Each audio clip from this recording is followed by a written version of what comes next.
Peace and plenty, Nigeria may be blessed. And we say amen. Please, you may have your seat. As Ondo now come up, I noticed one of the mothers at a particular line shook her head. And in my mind, I responded to you that, don't worry, amen. It will come to pass. Thank you very much. Mr. Ondo, now please. Nigeria shall indeed be blessed. Good morning, everyone. How you all doing?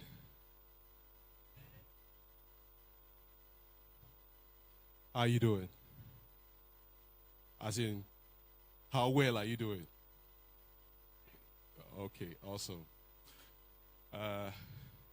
Sir, what do you know about AI? Did you just come to learn, or you knew about AI, or you came to learn? Okay. So what do you want to learn about AI? Yes, you. No. Huh? Yes, I'm talking to you.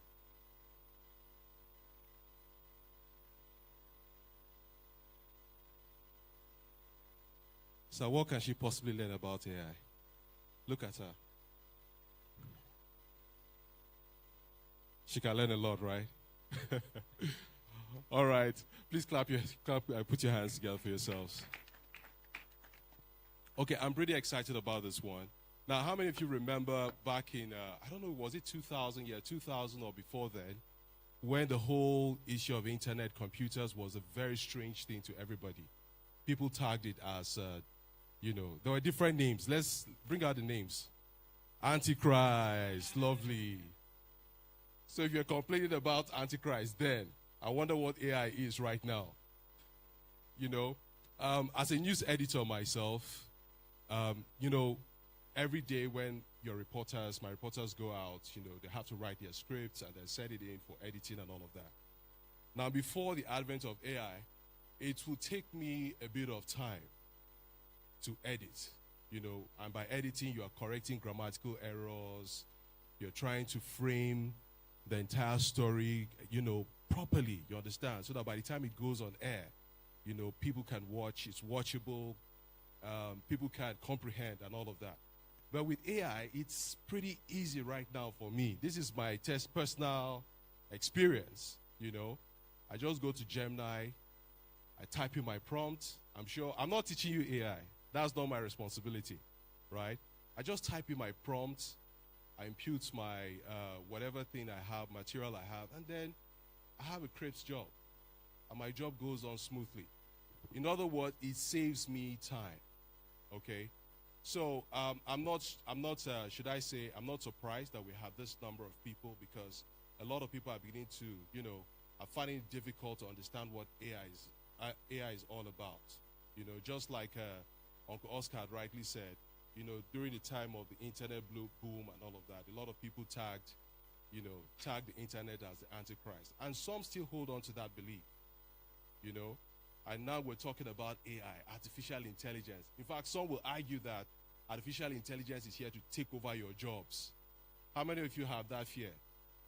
So we're hoping that at the end of the day, or at the end of these classes, we'll get to learn a couple of things. What AI is here, if AI is here to make our lives easier or to make our lives difficult. Now, brother, I was going to, the way you're looking at me, I'm thinking, even in the medical field, is AI relevant after all? Tell me. AI has many applications in, I'm a pharmacist. If you want to do things like maybe drug interaction checking, I'm sure there's AI tools for that, where you can just maybe key in a prescription, check are there any interactions between this and that. If it was in the past, you'd have to actually be checking text, running through your brain to figure stuff out. A lot easier to use AI for those kind of stuff now. All right.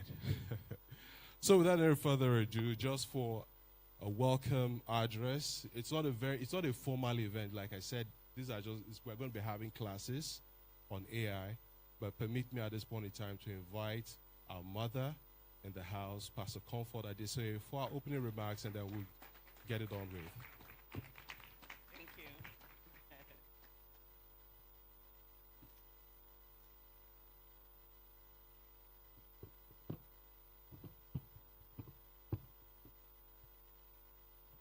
Good morning, everyone.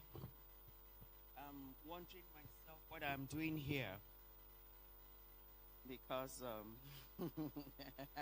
maybe if we have to take a poll, I may be the least techie person in the house. But honestly, my curiosity has brought me here, and I'm willing to learn. Good morning, everyone, and welcome to our program for today, Embracing Technology, Deploying AI, which is born out of a spillover from our International Creative Summit that we had in September. And obviously, our speaker at that time did not have, anywhere near enough time to give all he had, and we were prepared to receive. And we thank God for the opportunity that this session has been created, where he's going to facilitate every session for today. He's going to empty himself. And I want to believe that the least we owe him is to take it all in and make sure we use it, own it, and then deploy it. That's what it is all about. We are gathered here at an exciting time, a time when artificial intelligence is not just reshaping industries, but redefining how we live, learn, and connect. This event is more than a discussion about technology. It's about understanding the opportunities AI brings and the challenges we must navigate, and the responsibility we share in ensuring that innovation serves humanity. Throughout today's sessions, our facilitator will explore practical applications and engage in meaningful conversations about how AI can drive creativity, efficiency, and inclusion across all sectors. Thank you for being here, for your curiosity like mine, and for your commitment to learning and leading in this new digital era. Together, let's embrace technology, not as a distant concept, but as a powerful partner in shaping a smarter, more connected future. Welcome, and let's make today count and make it truly an inspiring experience. Now, without much ado, I'd like to bring the facilitator to our masterclass today up, and I'd like us to welcome Mr. Hollings Ajonye.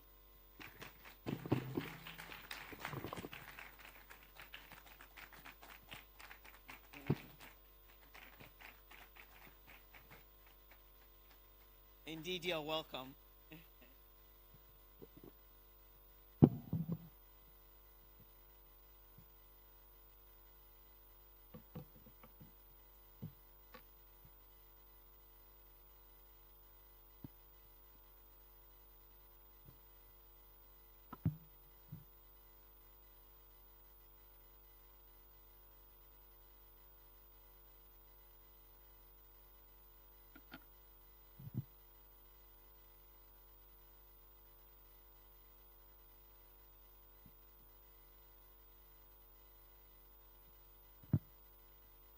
All right, praise God.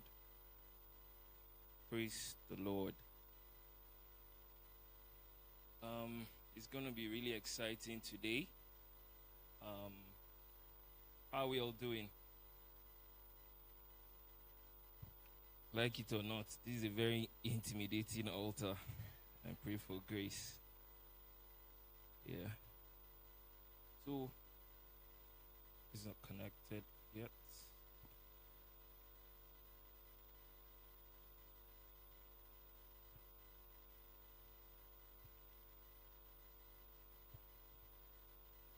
So I'd like this to be a very practical class. I'd like to also say that whatever you know about AI, right, just leave it outside the door and come with an open mind, right? Be very curious, because only curious people actually learn, you know. The last time I was here, we talked about how AI can shape content creation, and creativity. Today we're going to be doing a deep dive into several other areas. We're going to touch on prompt engineering. We're going to touch on how you could actually use AI to build apps that you can actually use. We're also going to talk about how you can basically use AI to generate fantastic product images and the like. So I'm more or less coming from the creative angle of using AI to enhance your work. Like Mr. actually said, AI. When we talk about AI, a lot of people get intimidated. I mean, the last time I was here, one of the participants, I think she was a bit intimidated with the concept of AI. And the truth is, personally, even as an AI consultant and enthusiast, the rate at which AI is moving at the moment, it's incredible. Like, there are new releases literally almost every day, right? But you have to keep yourself curious. And if you know the basics, if you know the foundations, right, it equips you to basically onboard on these tools easier, right? So I want you to see AI like an intern, right? An intern that is very wise, right? So we're going to be jumping straight into it. I hope the network would permit. Hope the network would permit. Yes, okay. So yeah.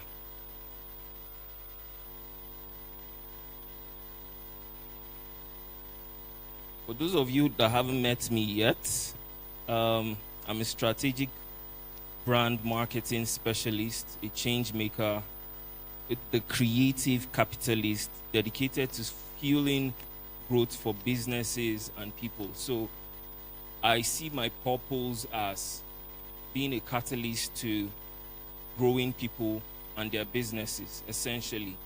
And it's something that most of my clients have spoken of.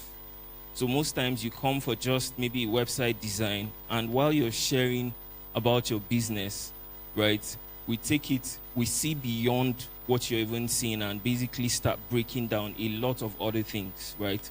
So more or less, I help people amplify their impact through creative storytelling. We've been privileged to take trainings in various places in Microsoft headquarters. We've also trained a lot of women on digital tools and skills. We've helped a lot of micro-influencers. We took a couple of micro-influencers, about 50 of them, to Lagos when we were supposed to do a campaign for UNICEF on the whole COVID vaccines and all of that. So we're here today, and I want to introduce a very interesting person to you. I call him Oche, right? And Oche is going to be our unpaid AI intern.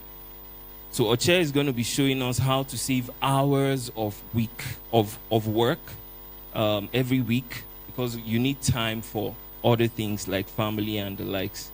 We're also going to be looking at how you can automate repetitive work and scale your creative output. So at the beginning of this session, we're going to be doing a lot of practicals, right? I'll be doing more practical than theory. I always tell people I am more of a teacher than a speaker, right? So a few of the things network is.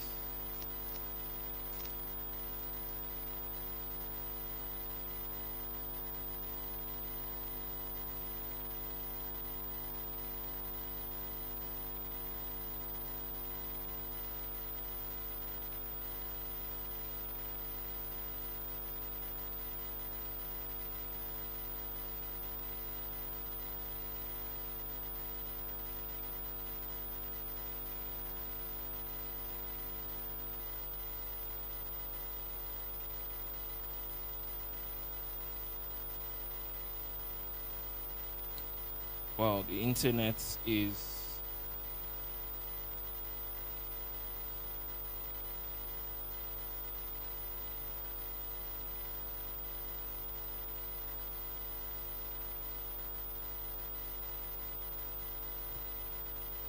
So I was in a meeting like this, I think in 2019 or 2019 or 2021, where that was my first exposure to AI.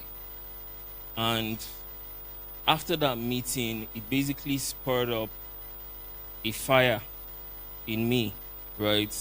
That led us to go into Jos to basically set up a co-working space and a hub, a tech hub. And the rest is history, as they say. So you're here today. I want you to really, really just see this as an opportunity for something big that is about to happen, right? Because meetings like this, beyond networking and meeting people, what you're supposed to do to your mind is to open your mind to the possibilities that actually exist. So yeah, okay, go back.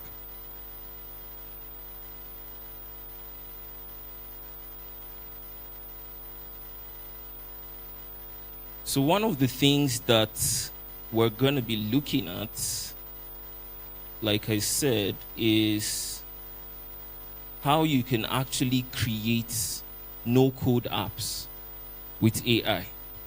So this is an app that I built for my organization to basically monitor our team size, the departments, and the various salary scales for each of the departments. It just helps us kind of get a grasp of where we're at in terms of, payments and the likes.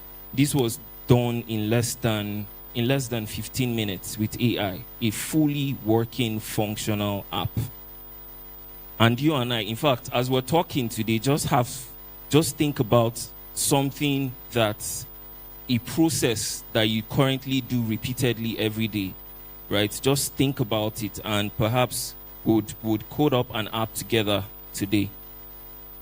I spoke about this the last time I came. This is a pricing calculator, right? That basically helps my wife, a fashion designer, to basically understand how to actually charge for various outfits. I'm also going to demo this. We're going to see it live. And then we would also look at how you can use AI to create varieties of images from just one image, right? So if you lean on a budget of getting a photographer, no harm to any photographer, right? You could actually use AI to develop images for your pages, right? And, we're going to be looking at all of that. So like he rightly said, AI is not coming, right? It's not coming. AI is here. There's never ever going to be a time in history when we would go a month without our phones again. There's never going to be a time like that, right? And we're in the world where AI has literally come to stay. It's in all our systems, it's on our phones, it's on Netflix, it's literally everywhere. This is basically what the internet was like, 10 years ago. So AI is basically going to shorten the time. It's going to do what the internet did in 10 years, in 3 months or 3 years, right? And if you delay by 6 months getting acquainted with the basics of AI, you could literally be set behind by an entire year. I'm not here to scare you or get you worried. I'm here to ginger you. I'm here to motivate you, right? So at the moment, right, there's a huge communication gap in how we use AI. There's a huge gap. A lot of us are still struggling to communicate with AI. And to buttress my points, I'm going to do a quick demo. I need 2 volunteers, please. 2 volunteers. One of them should know how to speak Hausa. The other one should not basically know how to speak Hausa. 2 volunteers, please. Anybody?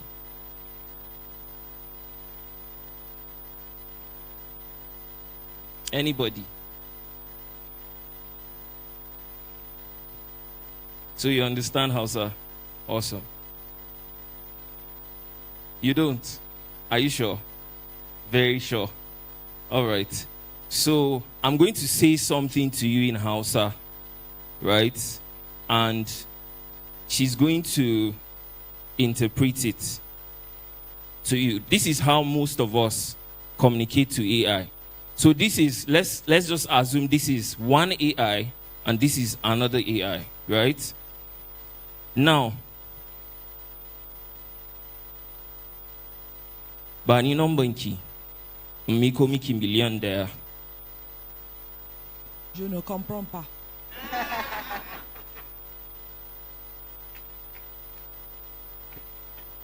Can you interpret? So he said you should give him your number so he can send you 1 million naira.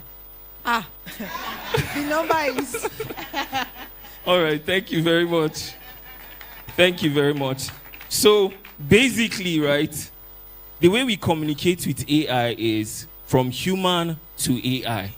But how the pros do it is they communicate, they take it from AI to AI to AI. Does that make sense? So instead of just giving it your prompts or telling it what to do, right, you ask it to sound like, I'm going to demo that and we're going to see that. Very incredible.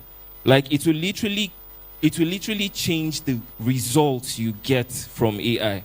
So most people still struggle to communicate with AI. And that's why you don't get the desired results you get. So we still treat AI like Google. You just go on Google and you just ask it for maybe brown shoes for sale or something, right? That's how most of us prompt AI. You need to understand that AI understands a kind of language. It's amazing that the world has come to a time when we can actually communicate with AI in natural language. This is the first time this is possible. Like, this is something that a lot of computer scientists have been working on for years. And that's why we have different programming languages. Do you understand? Because all the while, we've been trying to understand how to communicate with the computer and get feedback from them. And that's why we have programming languages, the likes of Java, the likes of Python. But we're in an interesting time where with your natural language, you can speak to AI and it understands. Unfortunately, a couple of people are still in that zone where we don't know how to effectively communicate with AI. And I'm going to be sharing how we can do that today. So I want you to see AI as your temporary intern, right? It's imagine a library where you have lots of books, right? And then imagine AI as the librarian. So when you go into a library, whatever genre you're usually interested in, you'd usually go to that section, right, to search for books. What a librarian helps you do when you come into the library is shorten the time you would have spent to basically search a ton of books, right? So that's the way AI works, right? It's been trained of billions of data. So when you just send a generic prompt, it basically uses predictive analysis to kind of understand, okay, what does this person actually want, right? So see AI as that assistant. AI is not the library, it's a librarian, right? A library gives you everything a librarian asks. A librarian asks what you need and brings exactly what matters. So this is the bane of AI, right? It finds patterns, predicts what comes next, and adapts to your situation. So the better you give it context, the smarter it works, right? The more context you give it, the more the richness of the output. So all of this is just to prepare you for what is coming, because we're going to be jumping into the demo pretty soon. So introduction to prompt engineering. So by the end of today, my goal is that we're all going to become engineers. That's my goal. That we'll all become prompt engineers. You'll be able to master how to communicate with AI.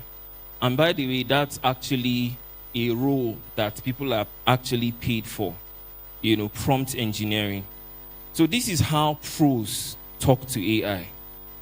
You don't just say, write me a social media, you don't just say, write me a content strategy, and that's it, right? The pros would, first of all, tell it the role it's supposed to take.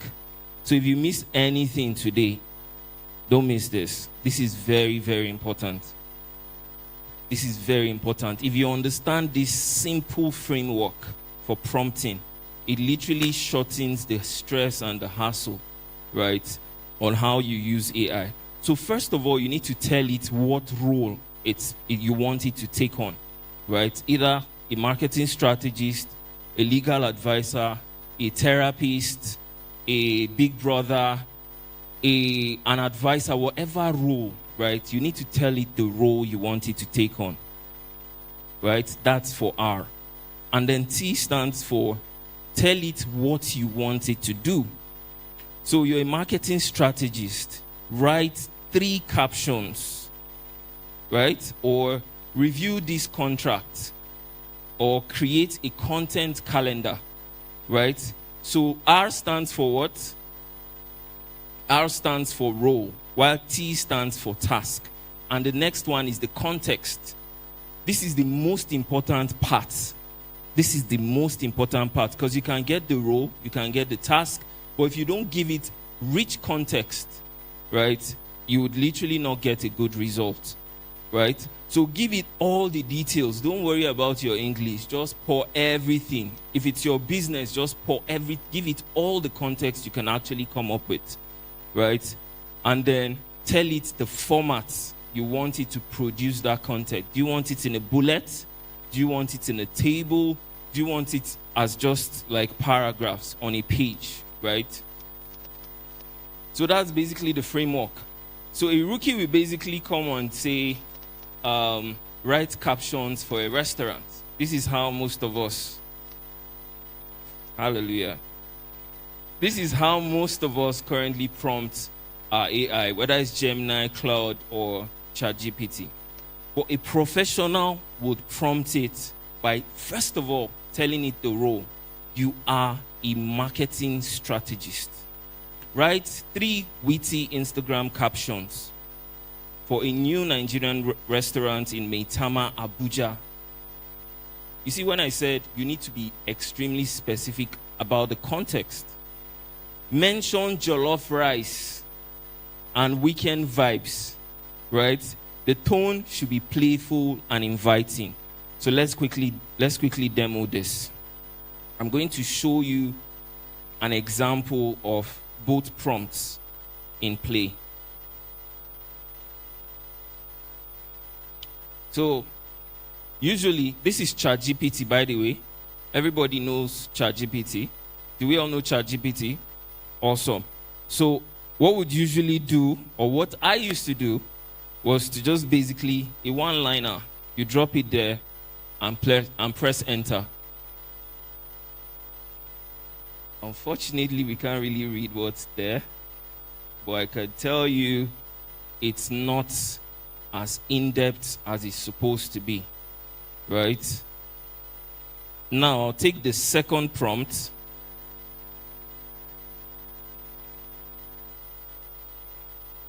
Perhaps we could zoom in and see if clearer. Yeah. Yeah, so, see? Here are captions. Just basic, generic captions, right? So I've copied the other one. I'm going to come back here again, click on edit, so that we're able to put in the second prompt and click on send.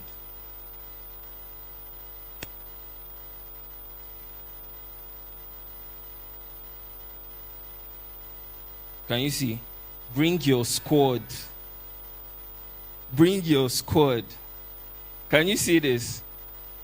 So it's giving you in our tone, like in our Nigerian tone, it's actually talking in that tone. You see the difference between a generic prompt and a prompt that is actually rich.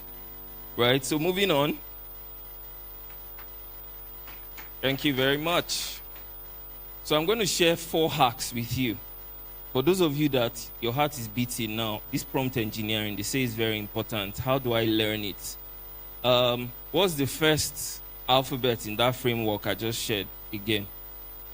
R, followed by T, then C, context, and then F. Perfect. We're following. So I want to show you how, if you're struggling with prompting, right, this is the easiest way to go about it, right? So ask AI to ask you questions. So you see that prompt we just put in there? The first one we put in there, that was basic, right? After you type that in, right, before you hit send, add this phrase. Before answering my question, ask me 3 clarifying questions to understand my goal better. This is a very simple hack, right? So let's quickly demo that.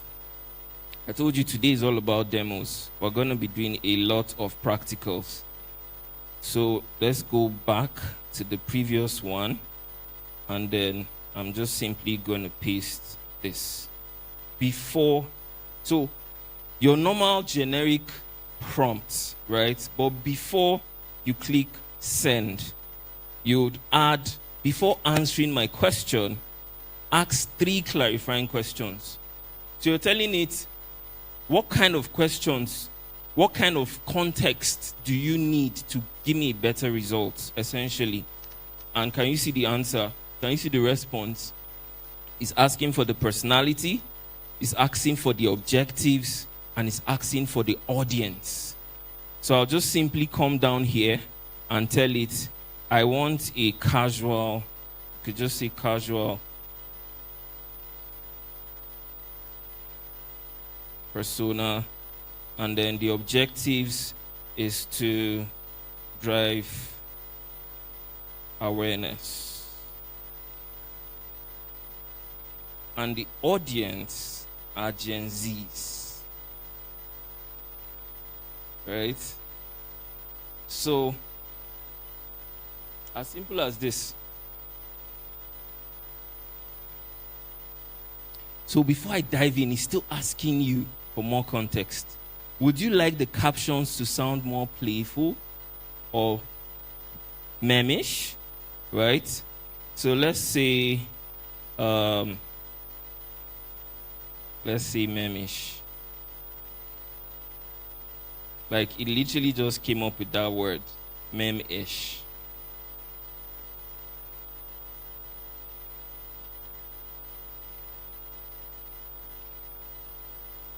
You said you eat light today, then our jollof whispered your name. Can you see that? Isn't that beautiful? Just that part you added, right? Before answering my question, because it will take you some time. You have to be very observant to learn prompt engineering. It will take you some time following some patterns to basically understand how to prompt correctly. So while you're doing that, these are simple hacks you can actually apply that would dramatically change the results you get. So the second hack. So make AI your reviewer, right? So you drop that same prompt, the generic prompt, and then you tell it to critique my prompt, explain its weakness, and rewrite it to be more effective. This is another very interesting hack, right? So let's take this one, write a marketing plan, critique.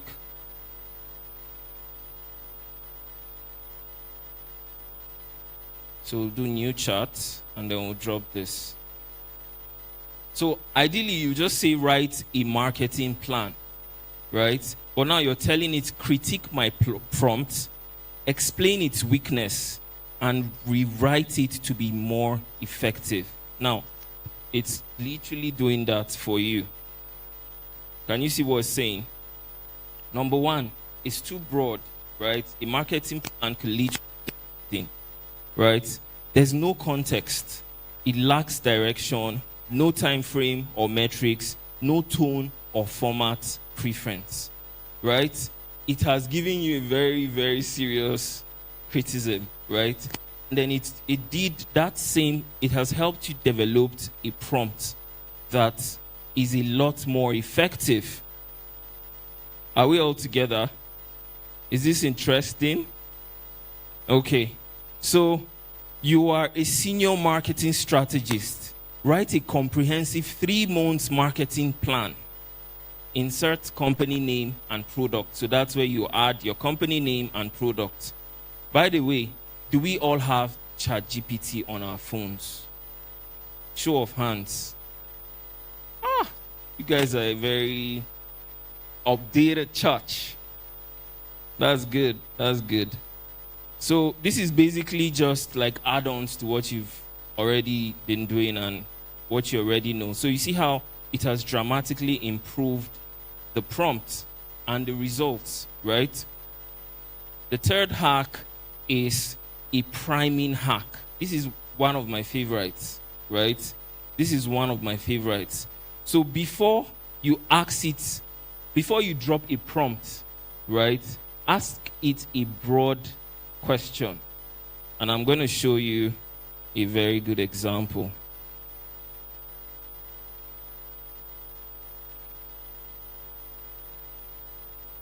So I did it here.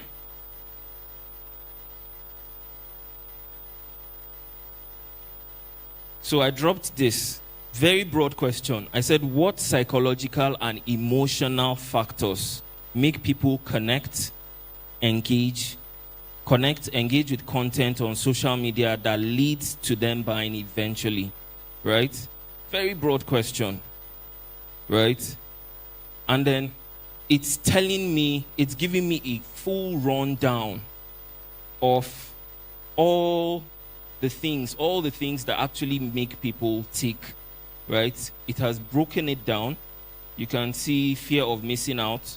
You can see humans are tribal. You can see curiosity and cognitive dissonance. Like, it has literally given me all what it takes, right, to have content that basically moves people to buy with your content, right? I'm going to give it a follow-up question and say, excellent. Now you're a social media strategist for a new fashion brand. Your task is to create 2 weeks content plan for Instagram for an Abuja-based brand called SBY Clothing. Shout out.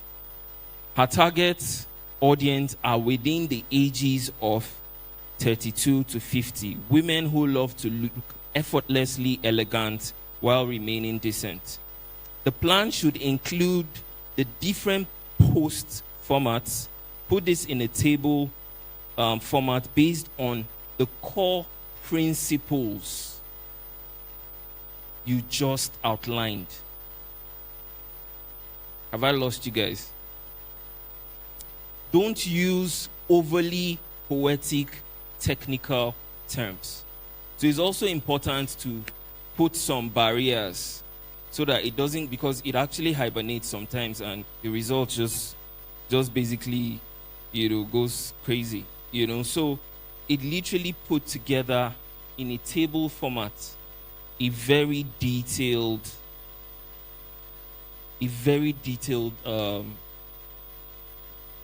content, right? So the first one is saying, because I said it's a new brand, it's saying why SBY clothing started. That could be your first post, right? Soft power looks for work and church, right? You see, based on the first question that I asked, right, we are here, right? So this priming trick is incredible. You're literally telling it to go into its large database, pull out all the reasons why, it would give you a following results, right, that is very, very rich. And it will literally do that for you. All right. This was what I just demoed. And there's a hack. After you do that, and you can come back and tell it to, I tried this prompt, but the output wasn't great. Analyze and improve my original prompt. So even though it produced that result, I'm still telling it, maybe we should push this a little further and see what we can get, right? And it basically did that. Analysis of your original prompt, it broke it down, all the way, and then it gives you a more detailed prompt, right? So I basically took this and just dropped it. And that's it. That's it. So are we following so far? Excellent. So there are 6 features I use on ChatGPT. And I literally do this just about every day. So we're getting into the exciting zone, right? Because if you know the potential of the tool, right, it equips you to basically shorten your task, the time it will take you to achieve a lot of tasks, right? It will basically shorten your work process, right? So the first thing I would usually do is to upload an image and ask it questions, right? You could upload an image and ask it questions. One of the main examples is I basically could upload an image and then tell it to create a prompt that would generate this exact image. Right? ChatGPT has eyes, in case you don't know, right? It can actually see images through pattern recognition, right? So that's one of the ways you can use that. You can upload images, you can upload documents. You can upload your documents and ask questions based on the documents, right? I also do live video features. So something interesting happened a few days ago. I was a bit under the weather, and the fridge has like a couple of drugs, right? We just had a lot of drugs there. And there's this feature on ChatGPT, very interesting feature, where if you're on the Pro plan, you can actually click on it and it turns to like a video. So what happens is it's literally seen as you see, essentially.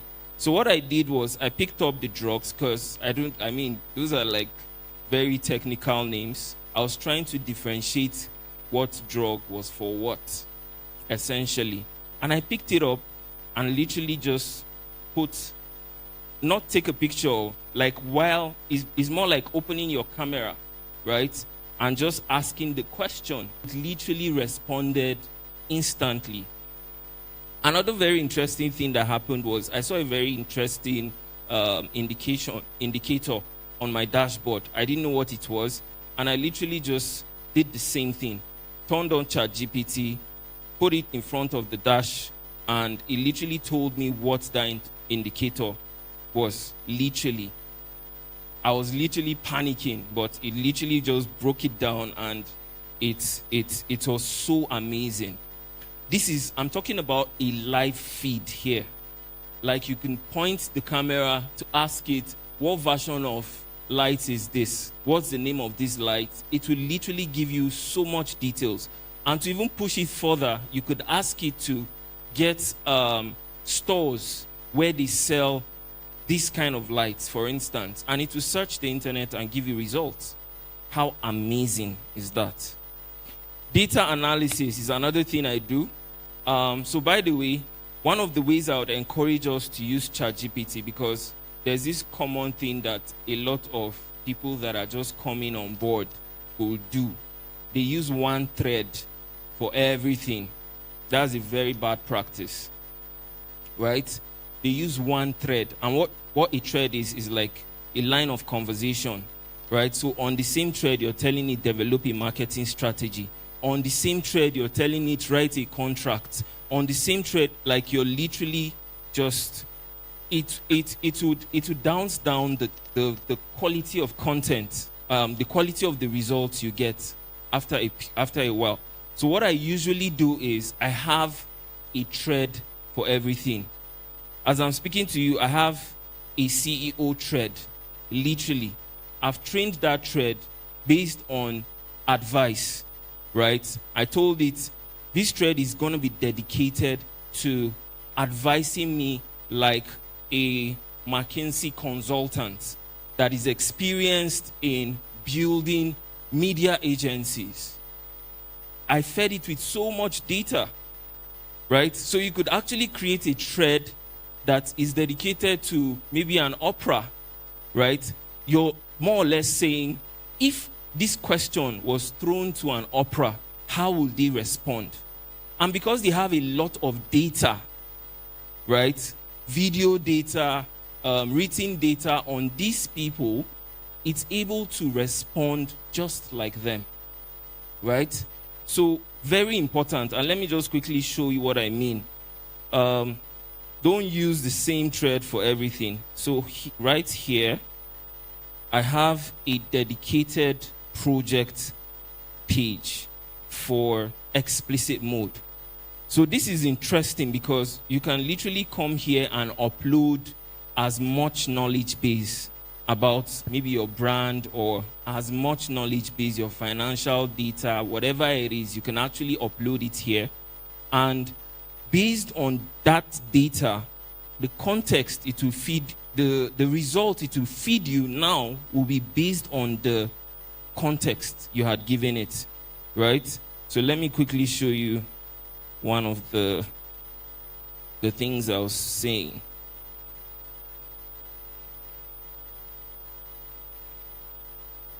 All right.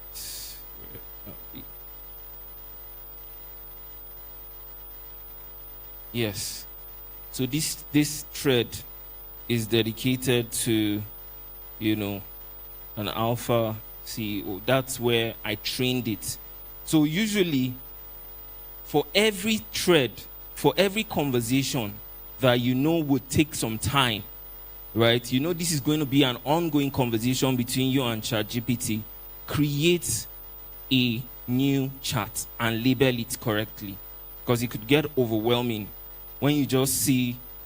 That's also like one of the bad practice, right? It could get overwhelming when you don't label your chats, because guess what? You can actually search your chats, right? You could search and come up with something that maybe a conversation you were having with it 3 months ago. You can actually search and continue that conversation, right? So this is very critical.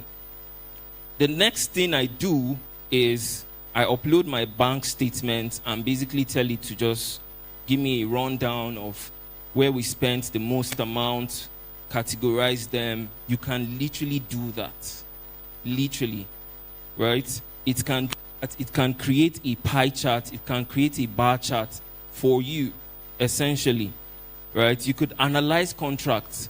For those of you that maybe you want to sign a JV and there's just maybe 5 pages or 10 pages, you literally can just feed the document. You can take pictures of it, or you can just upload the PDF and ask it questions. But remember, before you ask the question, you have to tell it the role you want it to play. You are an expert, or you are an expert legal advisor. Review this contract, and do you understand? Very important. Another thing is for the pro plan, which I advise everybody to use, because if you're not using the pro plan, you're literally missing. And I want you to think about it like it's going to save you loads of time. So one of the things I did for myself a few years ago was to basically quantify my hours, right, in terms of pricing, right? So ideally, what would I charge per hour to do any task as a consultant? Maybe $150, maybe $500, right? Now, if I was going to spend 2 hours reviewing a contract, what does that mean? If I'll technically charge $150, what that simply means is I've used $300. Like I've literally wasted $300. So in the grand scheme of things, when you look at it, right, and I'm not advocating, I'm not promoting the pro plan, but the truth is you would get so much more value. One of my mentors used to say it: if you are cheap, don't know me. He says it: if you are cheap, don't know me. So you need to get on board with paying for stuff. Because when you pay for it, you'll be invested in using it. You'll be invested.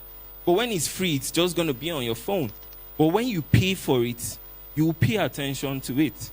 Right? So what was I doing before? All right. So yes, one other interesting thing you can do is to create new projects. Like I just showed you, explicit mode now is a project. It's going to be an ongoing project. So the good thing about projects is when you create it, you can feed it data, documents, written text. You can literally feed it data. So what you are doing is you are trying to ensure that all the results it will feed you eventually comes from the context you've given it. So you can create a project for a wedding plan. If you're planning to have a wedding where you upload images, you're asking for advice of colors, all this sort of stuff, right? You can basically create a project, and it's very simple. New project, you label it, and you're good to go, essentially. All right. So there's a voice feature for those of us that hate to type, like me. You can basically just record. Right? You can record. You can literally just hit the record and speak to it. This right here. So you can literally just record, and when you're done, you click on. So I'm trying to do a live demo to display how they could record. So let's see if it cuts that. Because I think it's connected to my phone. So this would actually help you, because there are times when maybe you're driving and an idea just hits. Instead of typing while driving, you can just basically record, and you see, it picked the text. Right? So that's what we call voice to text feature. And then custom GPTs, very, very essential too. So custom GPTs is GPTs that have been trained on a specific task, right? So if I come here to explore, where we have custom GPTs, for some weird reason, the network is glitching.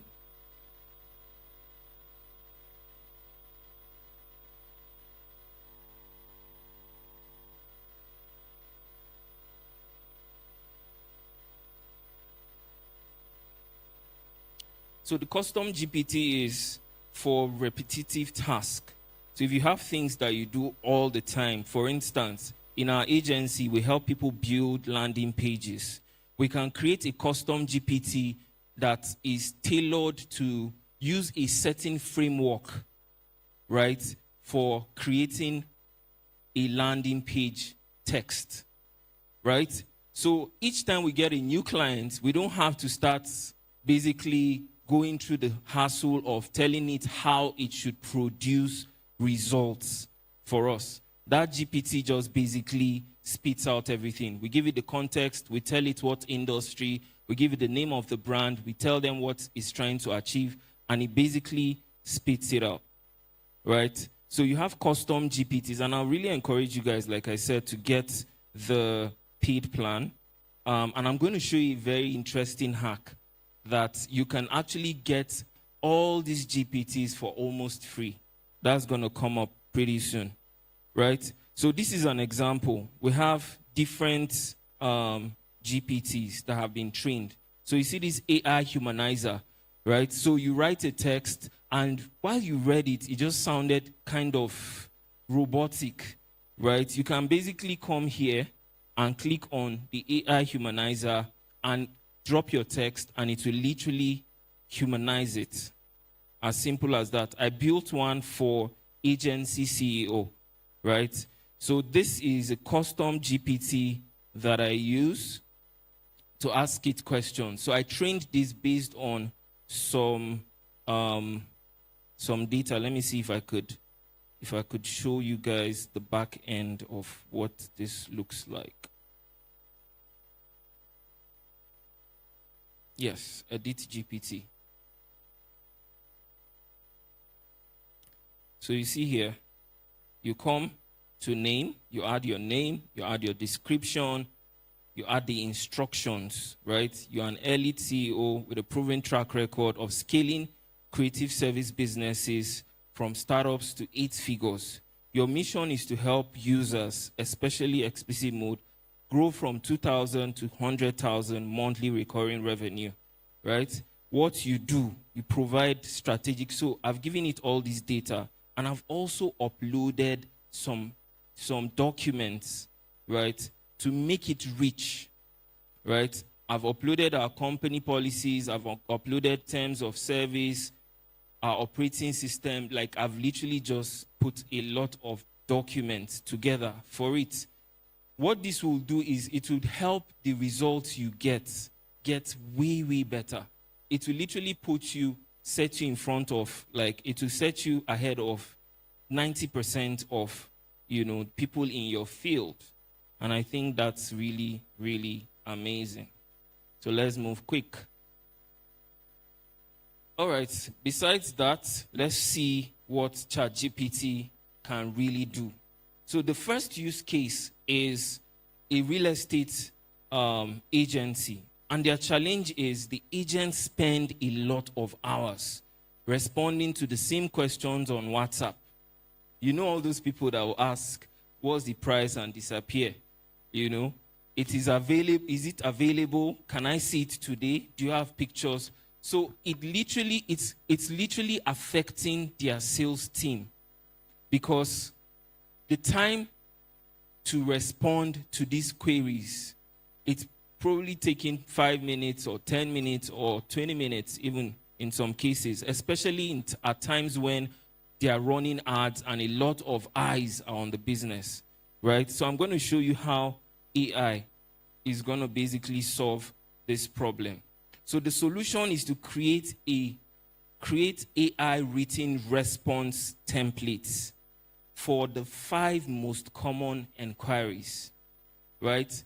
And I added this there because I believe each and every one of you, if you have WhatsApp business on your phones, one of the very, very cool hacks you could have is to create quick responses, right? So that you're not typing the same answer over and over and over again, right?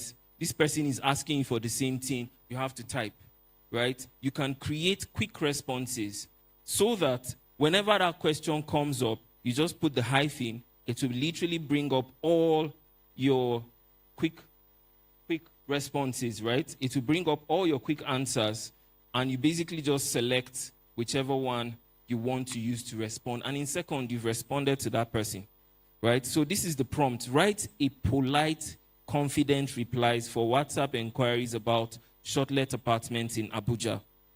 Cover these scenarios. Someone asking, so this is what you can actually do for your business, right? You can basically go into your chats and get the most common questions that people ask consistently, right? You can use that to basically create this quick replies, essentially. So that's the first problem. The second thing is AI for talent screening, and this is something we use in our agency. So whenever we put out the word for new maybe interns, or we're searching for maybe a graphic designer, there's usually always so many people applying. Initially, what I used to do is take my time and go through every entry, one after the other. And it would take me days, literally. She's here. You know, it would take me days. Like, I'll get so exhausted because you're literally trying to sort through each and every candidate. And then I thought about it. I was like, okay, this is what we can do. We created a form, right? And that form had some parameters. So, for instance, our office is currently in Godo, right? We created a form, and one of the parameters we put there is location. So, if you stay in Mararaba and you apply, right, that parameter would screen you out automatically. Are we following so far? So, we've put some key, and we used Google Forms, by the way, to do this, because Google Form feeds into Google Sheets. And it's from Google Sheets we're able to extract that data and feed it to ChatGPT and tell ChatGPT to give us the top 10 candidates based on these parameters. So instead of combing through 200 entries, with just a click of uploading, of literally just uploading a CSV file on ChatGPT, and telling it, we want only people that are located around Godu. We want only people that are located around Gariki, Apo, Lokogoma, Dugbe. And another interesting thing we usually add is, how much are you expecting for this role? We know our budget, right? So if you put something that is way higher, you've already screened yourself out automatically. Are we following so far? Right? Another thing is, a lot of Gen Zs, they don't like coming to the office. You see someone saying, please, I'm interested in this role, but can it be remote? No, you have to come to the office. So that's another interesting parameter. So we basically tell the AI, we've uploaded this sheet, screen the candidates, and pull out the top 10 candidates based on these parameters. And those top 10 candidates are literally what we are going to send an interview to. Right? And with agentic AI, you can even push it further.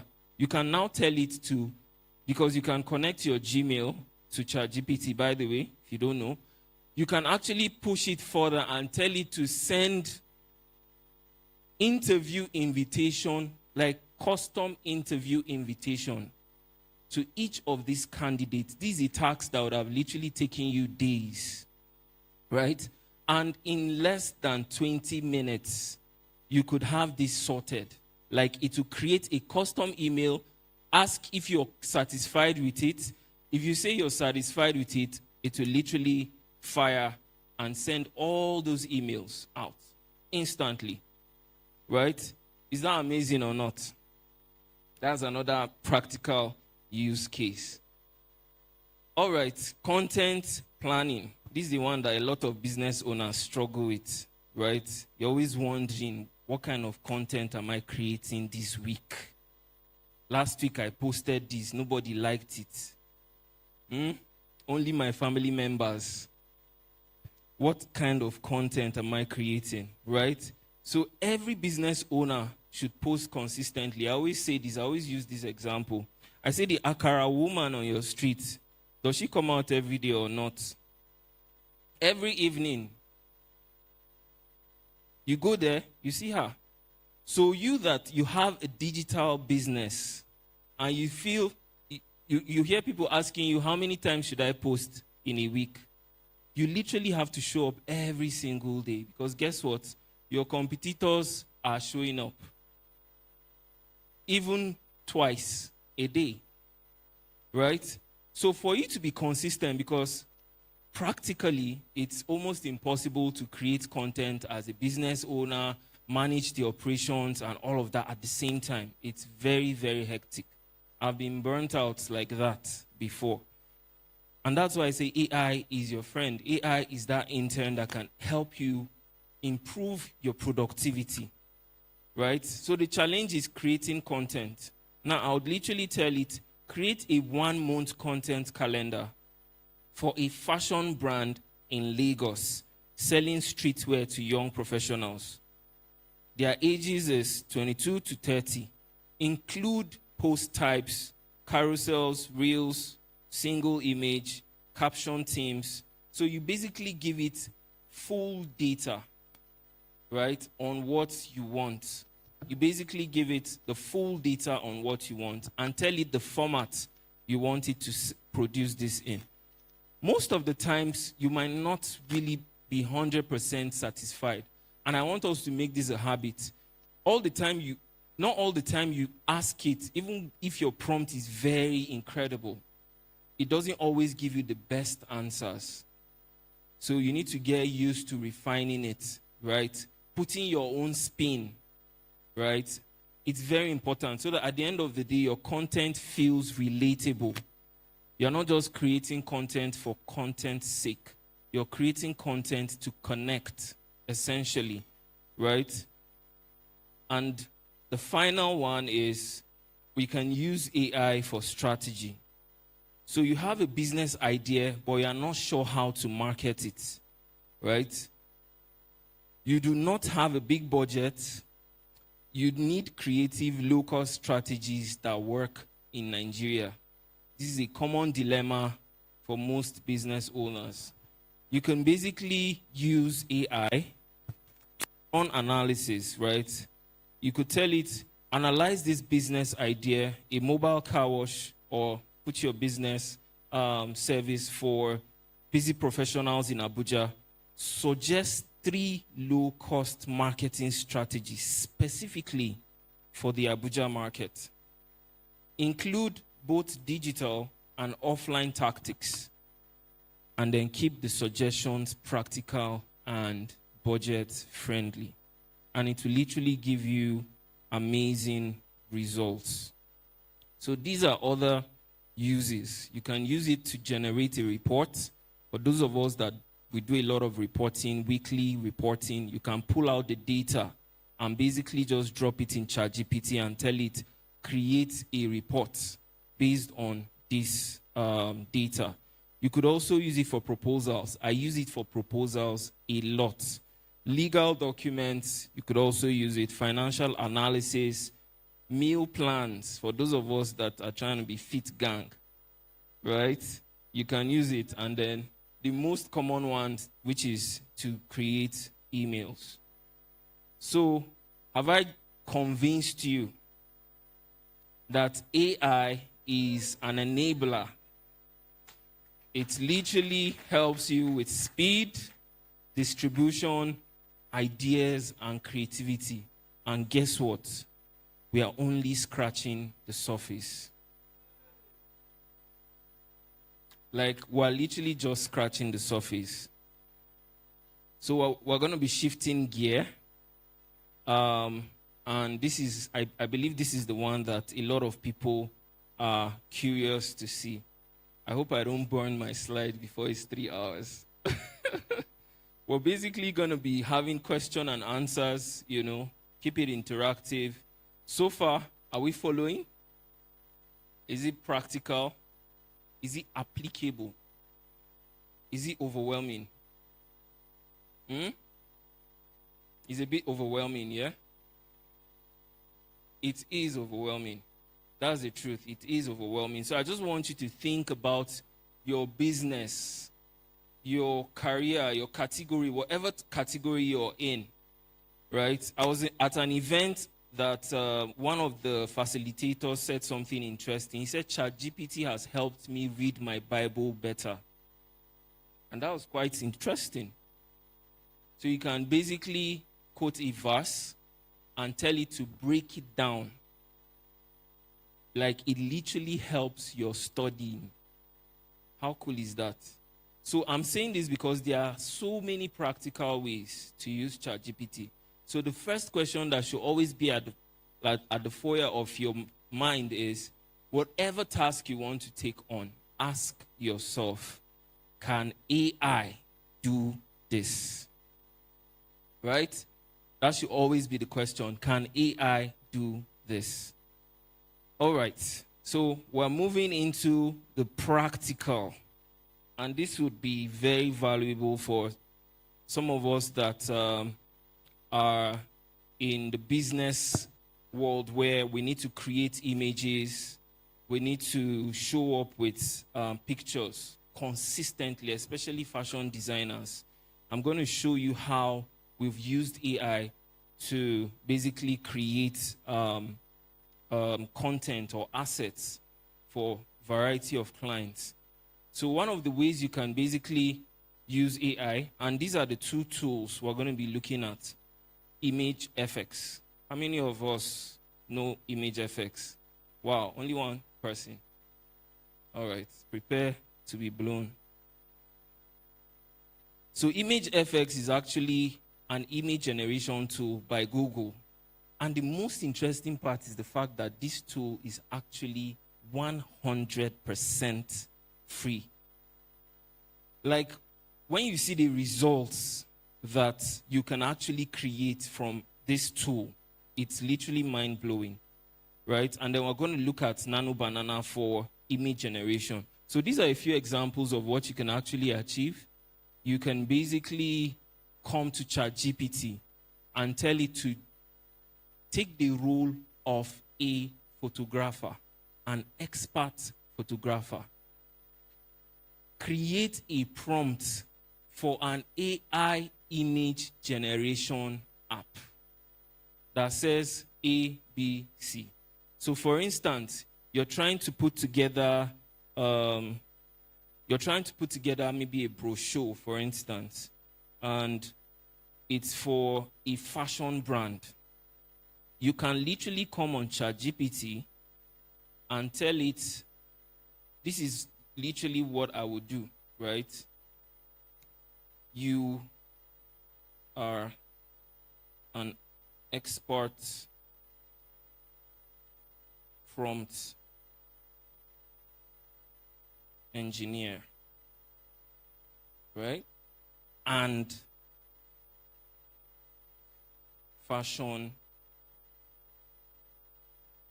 photographer. It would, in fact, it will correct it. Fashion photographer. Even though it's really making our spelling bad, you know. So you're an expert prompt engineer and fashion photographer. Create 5 prompts for a female fashion brand.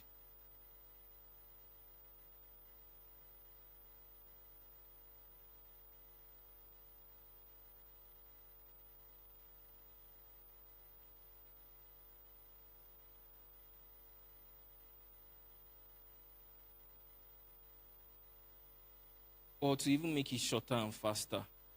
Let me show you guys what you can do. You can come on Pinterest, right?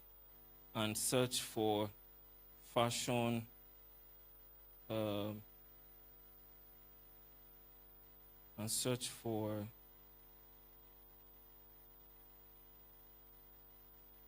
African fashion.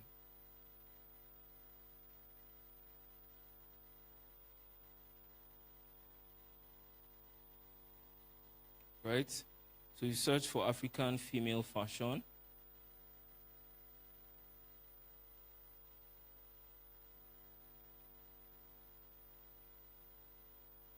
Now, I like this picture. And I want this picture, the pose, the scene, like the entire scene. I love it, right? And I want to create something like this. So what I can do is copy this image, come on ChatGPT, and basically Control V. So I'm pasting the image and I'm telling it, create, you are a prompt engineer. Very important. And expert photographer.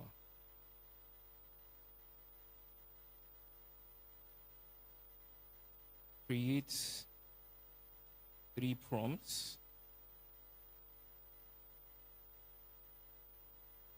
that depicts this image. Pardon my I'm trying to rush through this. Depicts this image exactly, right? I told you ChatGPT has eyes. This is all I needed to tell it, right? And I'll come to my image generation tool, Image FX, right?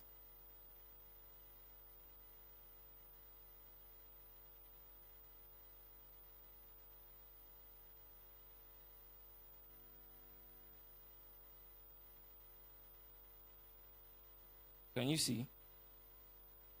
The most interesting part for me, because we simply added photographer, can you see 85 millimeter lens? Did you see that? Because you told it the role it should play, right? Now we're going to copy this and take it to Image FX and simply drop it. Now on Image FX, let me zoom in so that we can see some of the features here.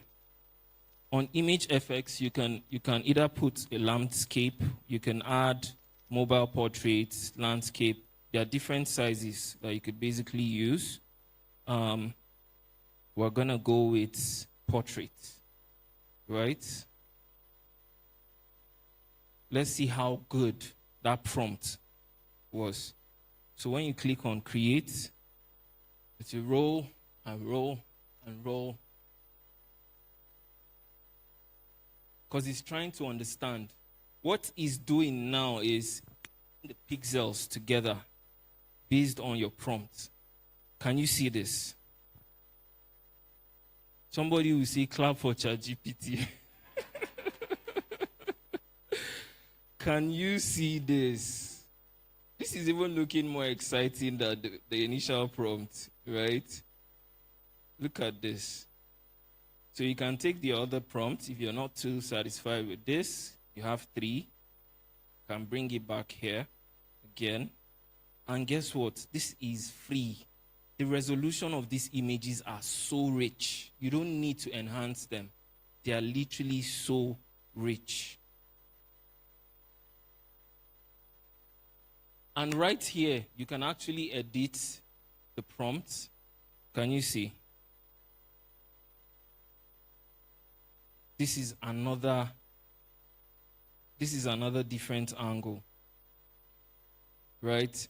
So a very practical use case, my wife would sometimes, she has an idea of, say, an outfit collection she's trying to put together.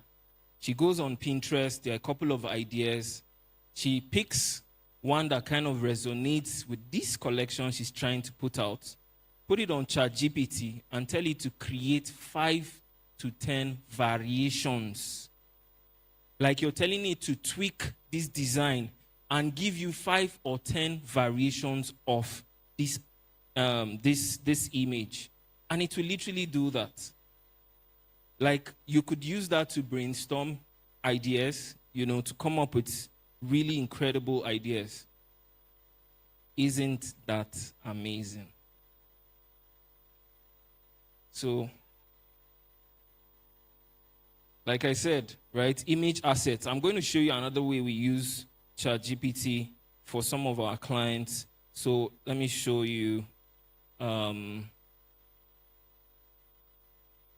me show you one of the laundry clients we work with, Titan Laundry.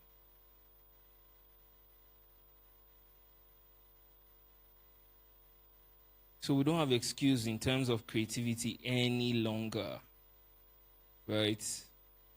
That means your feed should pop based on. In fact, after this session, you are no longer permitted to have tacky images on your feed. Yes, I said it. No longer permitted. So this is Titan's Laundry, and we wanted to more or less stay on brand. Part of staying on brand is using colors, the colors of the brand, right? So their colors are purple, lilac, and blue, right? So in order to stay on brand, it means some of the content and the images would be using needs to have that color. Ideally, would have gone to get a photographer, sewed uniform, prepared the place to take pictures so that you can create content. But now, all you just need to do is to feed ChatGPT with the data, tell it the exact thing you want, and it will literally bring it to life. We did that with this as well. This is another brand that was quite challenging because the client was in Germany and couldn't send the products down for us to do like a proper photography, right? So we had to use AI, right? So this brand is tailored to Gen Zs, right? That's the product. So it's basically rice. You basically just open it or pour like hot water, leave it to chill for like 5 minutes, and you have your rice ready, right? They currently raised about I think £50,000, right? Just kicking off the whole brand and all of that. And that wouldn't have been possible if people came on the page and they can't see practical cases or practical uses of their product. This is all ChatGPT. We didn't pay any photographer to do this.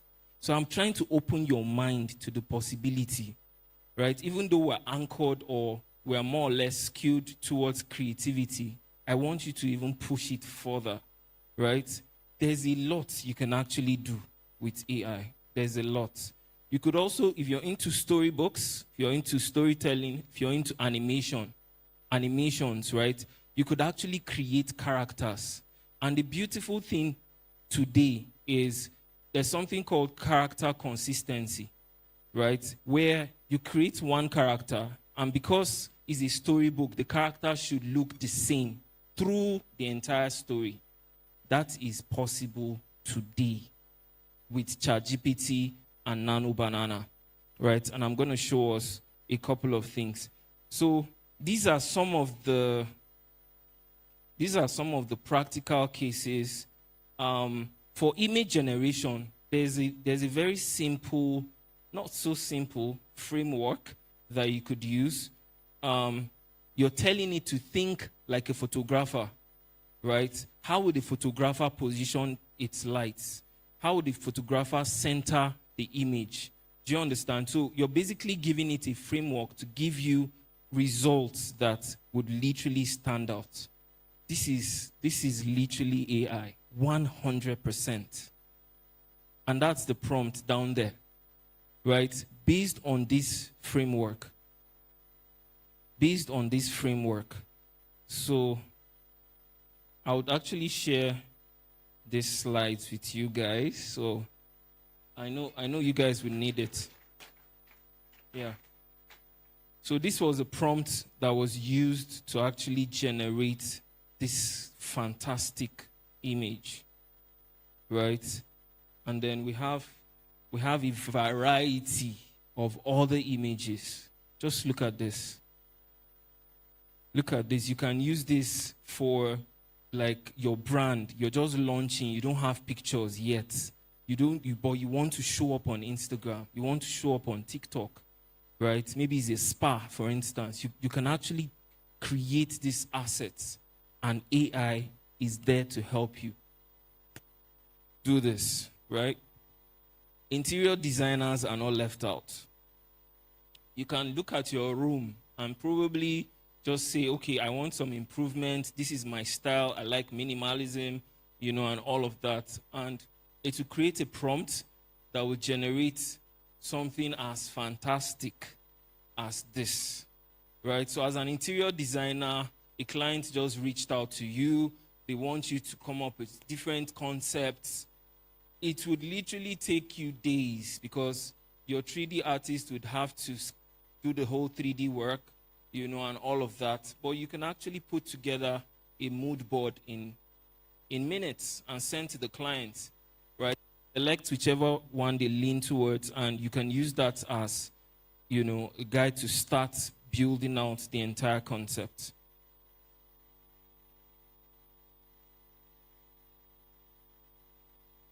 So we're moving to Nano Banana. Nano Banana just launched, I think, 3 months ago, and it's currently one of my most favorite tools. I'm going to give you a very practical example of how we use Nano Banana this week. So, short story. There's this new client we're currently working with. He's more or less a fashion brand. So they are into exquisite suits, right? Male suits. Now the client reached out. We got a content space. We went out, spent close to 4 or 5 hours creating different scenes for the images, for the suits. We took pictures. And after all that effort, something happened. After all that effort, something happened. The memory card wasn't formatted, though. Don't worry. Something happened, and I'm going to show you guys, right? Let me quickly take us there.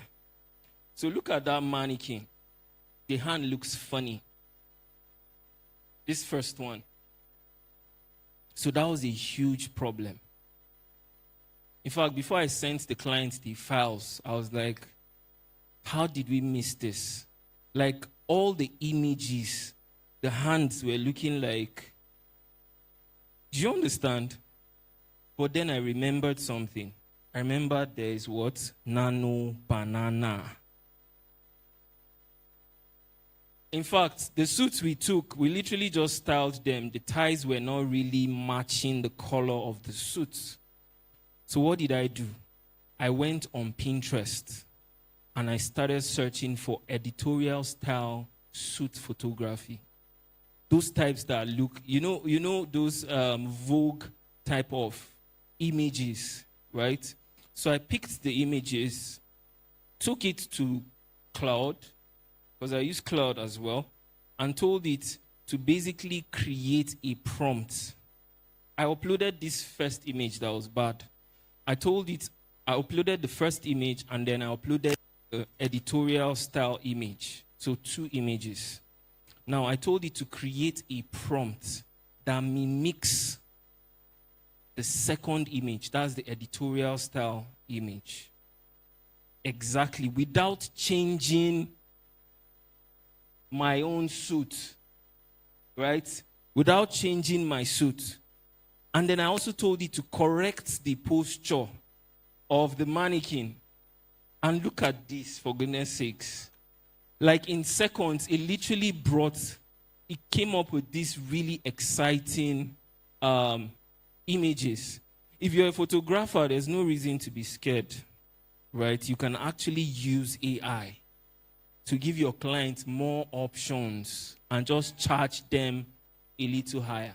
It's as simple as that, right? So AI is not coming for your job. The guys using AI are the ones coming for your job. Literally. So there's no reason to be scared. And after I did this, I was like, wow, this is beautiful. I told it, okay, put it on an elderly man in his mid-40s.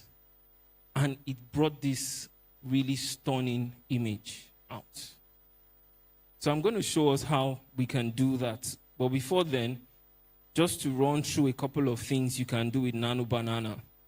You can actually take your image and tell it to create a variation. So if you're a YouTuber, for instance, you know that thumbnails are very, very important. That's basically how people click into your video, depending on how catchy they are, right? You can tell it to create multiple variations of your image, tell it to change the outfit. You can basically go wild with it. You have a product, but it hasn't been packaged like this. You can actually tell Nano Banana to create an image that mimics the image you want or you like. And it will essentially do that, which is what we can see here. Right? I've showed you guys the consistent variation. And the beautiful thing about this one is you could tell it to create 5 different angles of this image. And I'm going to quickly show you what we had at the end of the day. So let me show you that. We had really, really, really horrible images from that shoot. But thank God we were able to fix that. So can you see? This is one of the variations. And this is what people actually want to see. Not just your beautiful image. How does it look on people, right? So you see the various variations it was able to come up with. This is the original picture, and these are other angles. Can you see? Various other angles. So what this will do to your client or your customers is what whet their appetite. So you are showing them a variation, you are showing them the different angles. This would essentially get them to buy. In fact, this one was actually the one that was really, really bad. But at the end of the day, we're able to fix it. All right, moving on. So you could create a Pixar 3D character, right? Something you can do, upload your image, tell it to create a Pixar 3D character. For those of us that are into animation, it will basically do that for you. And we're going to be looking at that. So maybe you have a photograph of your friends and there's someone you don't want on that picture. Maybe there was a photo bomber, right? You can actually tell it to take that person out. You can tell, you see how we moved from everybody looking very serious. You see how we moved from Monday to Friday, right? Everybody looking very serious to everybody looking very excited, right? And then, just like I demoed, right?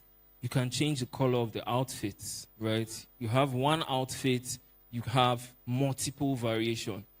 So usually, fashion designers would have to sew different colors, waste money on materials, time, and all of that. And at the end of the day, customers might not really even be interested in the colors you've spent a lot of time and efforts creating.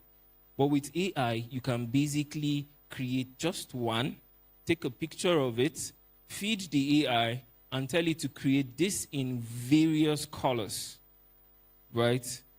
Besides the colors, the camera angles, the poses, and all of that. And it will literally do that for us. So if you have an old image, I did something recently, one of my dad's old image, right? I brought it back to life with AI, and it was quite incredible, right? You have old images, you want to bring it back. If you can actually do that using Nano Banana.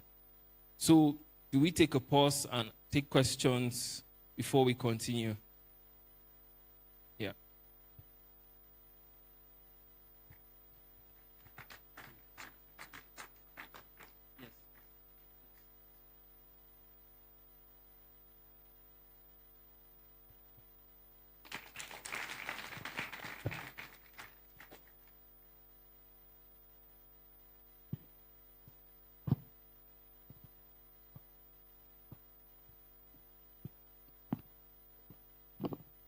So while he was speaking, I was just thinking of a couple of things.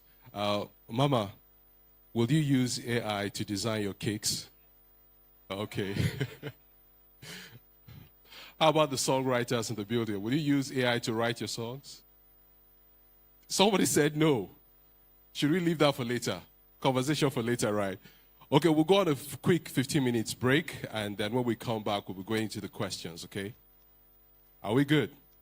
15 minutes break, and we'll be back shortly. Thank you very much.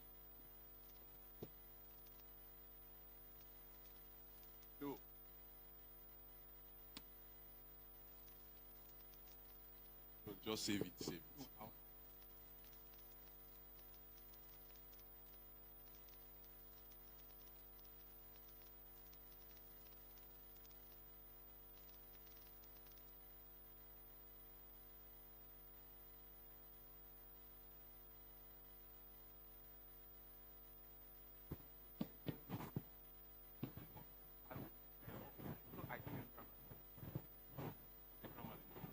I never liked it.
profession, there are certain fora that AI would not be.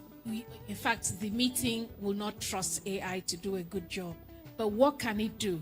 It can help us in terms of researching vocabulary, jargon, terminology for very specific meetings. So AI is an enabler. And we keep hearing that if you don't join them, you are going to fall out.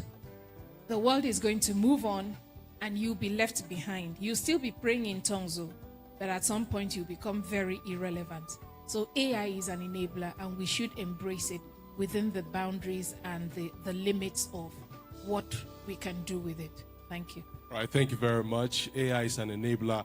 At some point, I wanted to suggest that we organize prayer meetings, so that you don't lose your job. But I understand where you're coming from. Is there any other person who wants to share with us? Okay. All right, let me have you. Please, you can start by telling us your name, where you're coming from, what you do, and then share with us. Good afternoon, everyone. My name is Kuje, K-U-J-E, like the place in Abuja, Kuje. I stay at Guarimpa. I'm an artist, a musician, a rapper, precisely. So, what I got from today is where he spoke about AI wanting to take our jobs. And that's one thing I strongly do not believe.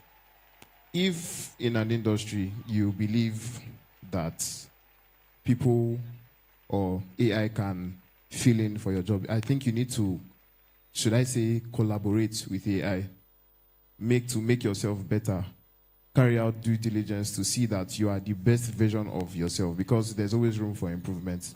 If people feel like AI can do the job that you are doing, help them to see why AI cannot do this job without me. Tell them that there's more you are bringing to the table together with AI. That's just my take from what we got today. Okay. All right, thank you, Kuje. Good afternoon, Kuje. I just wanted to correct something you said. He did not say AI is going to take our jobs. He says the people who use AI are the ones taking the job. Yeah, AI are our friends. So we're the ones that should use it as a tool. Yeah, so that you don't go with the wrong impression that we were told that AI would take our job. They can't. You and I, we will still work. All right, Mr. Collins is back in the building. But very quickly, sir, you jumped in on something. You wrote a song. Did you write a song just now? Okay, tell us about it.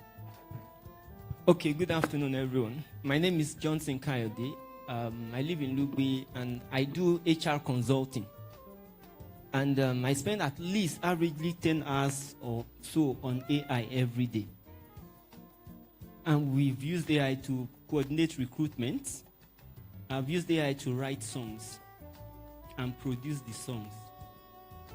I've used AI to develop fully functional web apps that we use to manage business processes. I'm working on a project at the moment, and AI was what was used to design the UI UX, what it will look like with the colors and everything. And like he said earlier, we've always heard that AI, technology can never take people's job. It is people who have embraced the use of technology and have mastered it that will take over those jobs. So like he said also, I know you asked a question here, if those who write songs, if they will adopt AI. And I said, well, the first shock is to say, no, I will not. But the truth is, the place of inspiration is totally different. AI is meant to help. We have HR people who use AI and they turn out nonsense works. So it is the first thing is for you to have the foundation, to have the base, and to understand what it is that you want. And the essence of prompting is to put what you have in your head down. There are times I have written prompts of up to like 2 pages before dropping it on AI. I use ChatGPT and Google Gemini. At some point, whatever GPT gives to me, ChatGPT gives, I take to Google Gemini just to try to make it give me what I want. But if you don't know what you want, it will give you just anything. And I guess that's what he's been trying to walk us through. Thank you. All right, thank you very much. So, Mr. Collins is back in the building. Ladies and gentlemen, please put your hands together for him as he comes up for his second session. Now, it's going to be in dual form, questions and answers, and then he'll run us through the remaining part of the class. Thank you very much. Okay, so you have people in the audience who want to ask questions. So are you taking questions now? Okay, a few questions. So we're going to take 3 questions. Her hand was up first. You, number 1, 2, 3. Let's 3 first, okay? Good afternoon, everyone. My name is Yemisi from Lube. Thank you very much for everything you've told us so far.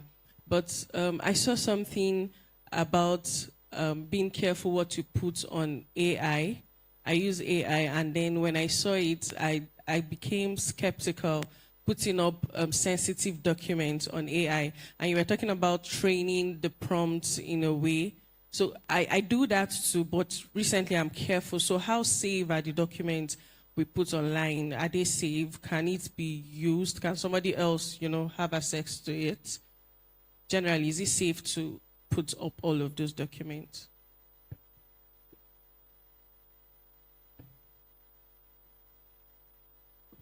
Okay. Good afternoon. My name is Ruth. Can you help me clear my confusion about the hacks?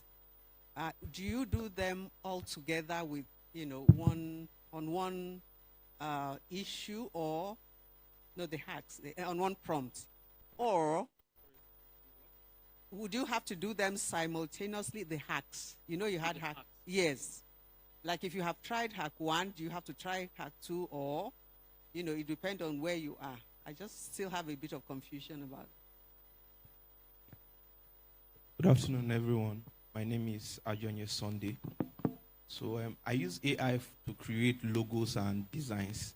And one of the major problems I do have is after creating some logos, and maybe the person wants an edit on the logo.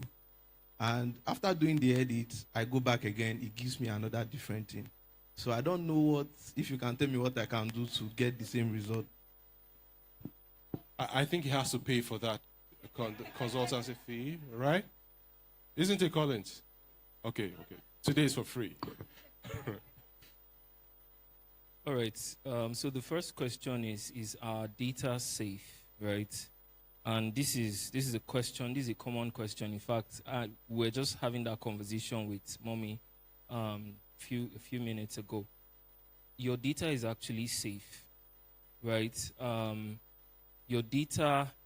These organizations have gone through very tedious process by government parastatals to ensure that before they come into the public domain, because data is actually a very sensitive thing, right? To ensure that before they launch to the public domain, there are certain principles or policies, that's the word. There are certain policies that have been put in place to ensure that while people use your data or while people use your platform and enter their data is not compromised, right? So be rest assured that your data is safe. Be rest assured that your data is safe. And I want us to have this mindset of like the Bible said, God has not given us a spirit of fear, right? I want us to approach AI aggressively because guess what? Your peers in other climes, they've literally gone miles ahead, right? So fear is basically going to cage you. It's going to keep you from exploring. It's going to kill your curiosity, right? Explore the tool, right? Start from somewhere. Explore the tool. Be excited about the possibilities of the tool. You'll be literally shocked how much you can actually do with these tools, right? So the second question was about where to use the hacks. You can actually use you can use one or you can use 2 of them. It depends on the context of what you're actually looking to get at the end of the day, right? So you can actually use the one that says ask the questions, right? And then when it gives you the result, you basically feed it with the answers, and then tell it to create a prompt. If it was writing this, right, tell it to create a prompt for this issue. To generate the prompt, you enter it, and you're good. Now, I like what this man just said about the whole thing about music, producing, creating stuff with AI. At the foundational level, whether you're a designer or a producer, you need to have basic skills, right? You need to have basic skills. That's what makes you an orchestrator of these tools. Do you understand? So when you create a logo, which is something I wouldn't advise to do, you can use AI to get inspiration about things as sensitive as logos. Because there are clients that will give you more than 10 revisions. Do you understand? So use AI to get inspired, right? Take that and create the actual design. You understand? Because the client can tell you, my wife likes pink and you gave me blue. That might be easy to change. But when it comes to things like altering the design, AI would literally struggle with that, except you're exceptionally good with prompting. And that's why we took the whole concept of prompting first. Because if you are good with prompting, whether it's ChatGPT, Gemini, Claude, all these other platforms, you literally do amazing stuff. All right. So let's get back into it. I hope I answered your questions. So by the way, there are faceless channels on YouTube right now that are racking in thousands of dollars every month. And when I say faceless channels, you could just have a channel that basically shows an image. One of the most popular ones is lo-fi music, right? So for people that love to meditate, for instance, you can actually go on YouTube and search for meditating music, right? And it will literally show you various videos. So there are people that are literally earning right now from the watch time people commit to these videos on YouTube. There's so much you can do. Another incredible one is stories for children, right? You can literally create a character or characters and create a series of stories. Right now, you all know that our kids basically use their tablets for just about anything, right? And guess what? There's YouTube Kids. So there are people that are literally racking in so much cash from creating short YouTube videos, very short, 10 minutes, 5 minutes videos. And when you look at the views, you'll be blown. Literally, I was just telling Mama, I told her the world is racing for the first one-man billion-dollar company that would literally be run by agents. Like that company, let's take a PayPal, for instance, right? The world is racing. Like that's a challenge in the tech ecosystem that is currently happening. They are trying to see who can actually be the first $1 billion company. So I want us to open our minds, I want us to look at the problems within our immediate environment. How can we create solutions using AI? And that's why I had to break it down. I had to take you guys through some very practical cases to show you what is possible. Because when you know what is possible, you literally take it from there, essentially. So, pretty much. Curiosity is very key. You need to stay curious. Your field, you need to always be asking, what can we do better? How can we cut down our time? What are the mundane tasks that we are doing like every single day? How can we cut down that time and channel that time to something else?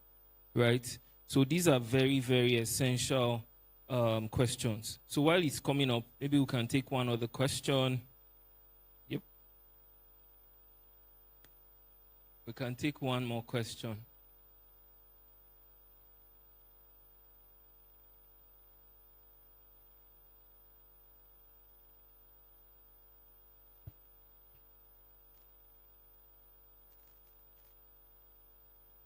Okay. So her question is Gemini, Claude, ChatGPT, what's the difference? They're actually the same at the foundational level, right? They're all LLMs, large language models. But there are certain tasks that I would enjoy giving to Claude. Because guess what? These are LLMs that have been trained on variety of data, right? So a ChatGPT might have been trained on this pattern of data. What's it called? A Gemini might have been trained on this pattern of. So the way they actually respond, for instance, when we're creating content, when you're looking for in-depth, relatable content, I usually use Claude for that. Because oftentimes I notice ChatGPTs would sound more or less kind of robotic. But when you put it on Claude, it understands the assignment, essentially, right? It gives you so much clarity. So you need to try out these various tools, right? Get used to trying them out. You can take the same prompt that you prompted on ChatGPT, put it on Gemini, look at the results, take the same prompt, put it on Claude, right? Look at the results. For now, these are like the top 4. DeepSeek is number 1. It's free, it's open source. And like they used to call it the ChatGPT killer because it literally came and just it was free. It was doing most of the things that the pro version of ChatGPT used to do. Some of the apps that I showed you guys, I literally used DeepSeek. It literally coded the entire thing. And I'm going to demo that shortly. So you need to get used to like trying out these various LLMs. So if you try out this one and the result doesn't seem like what you expected, you could take it to the other LLM and, basically try it. Try it out. Any other question?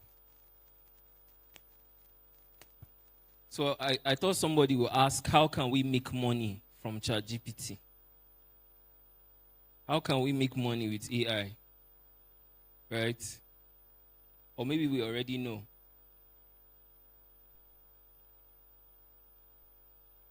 There are so many ways you can actually. There are so many ways. I know a channel, and I think I displayed this the last time I was here. There's this channel on TikTok, right? It has just 6 videos. So there's something about humans and sounds, right? That's why is it AMSR kind of trend sometimes. Like we just like hearing these sounds, right? So that video or that channel literally had different fruits, like glass. Like imagine cutting an apple, but it's glass. And in less than 3 weeks, the number of views those 6 videos got was over 50 million. Yes. So that actually made nothing less than $20,000 from just creating those videos and posting. So that's one of the ways. I told my team yesterday while I was talking to them, I said, we need to reframe the way we see our social media pages or channels. You need to start to look at your channel or your social media page as a media outlet. Now, a media outlet has channels, and under those channels, it has different programs. Like CNN has Hard Talk, right?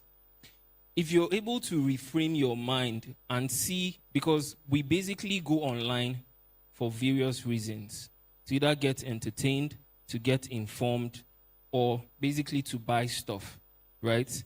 Now, we used to look out for that by watching TV, changing channels and all of that. But where the world is going to now, in fact, there's currently a thing they call dual screen, where you're watching a movie, but you're still looking at your phone, right? So we're gradually tilting to a time when your channel or your Instagram page, right, if you treat it like a channel, right, a channel that people would literally come onto, and you have maybe a series where you're talking about skincare, maybe acne, or you're talking about just various things, right? You are incentivizing the user to always come back, just the same way we have favorite channels. Me, for instance, I love watching documentaries. So you always catch me on Discovery and the likes, right? National Geographic. So when you think about your page as a channel, right, a media outlet, it kind of frames the way you show up with your content. Because now you know that whoever comes across your page, they have to be incentivized to either follow you or engage with you. And that's how we're showing up for all the brands we're currently working with. We're thinking about how can we position them to basically entertain, inform, right? When someone comes to your page, it's not just the generic thing, right? So we're moving a bit from AI. Let me pull myself back. But I hope that was helpful. All right.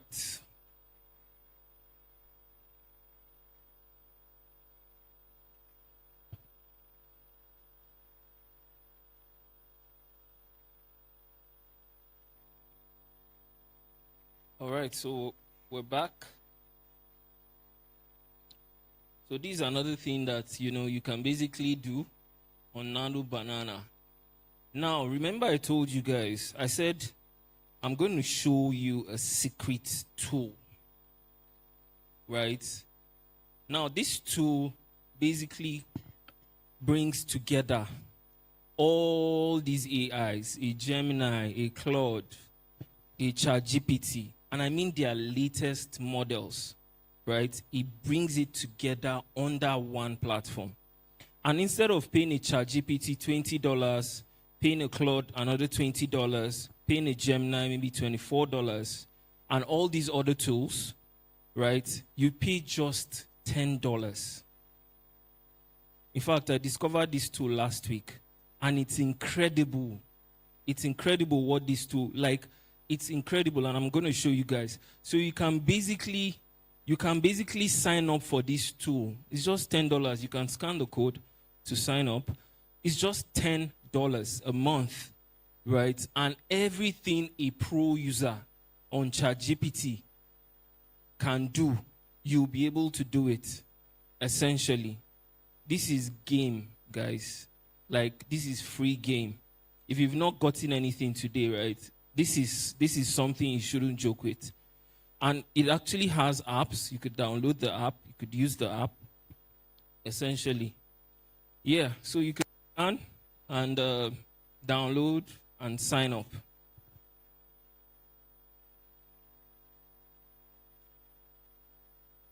So let's quickly jump into Nano Banana.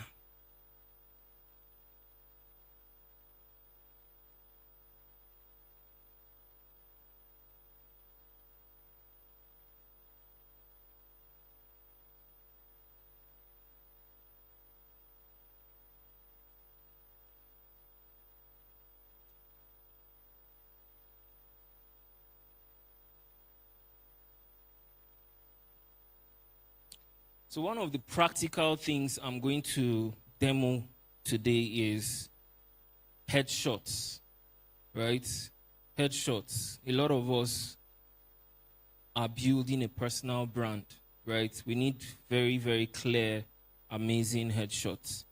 So we're going to go on Pinterest again and search for professional headshots. So why we do this is because what am I typing? So why we do this is because on your own you might not really be able to prompt the AI to give you the quality of image that you want. So it's easier to reference something, right? So these are headshots. We'll just quickly glance through.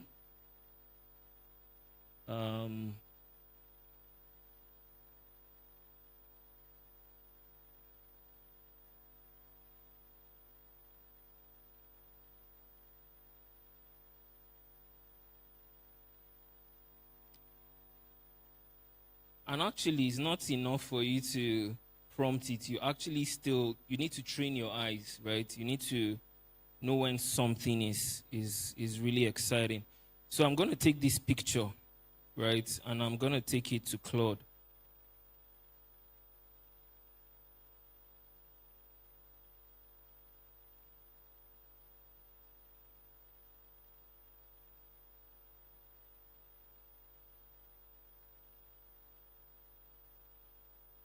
So I'll simply paste it. And then I'll go to my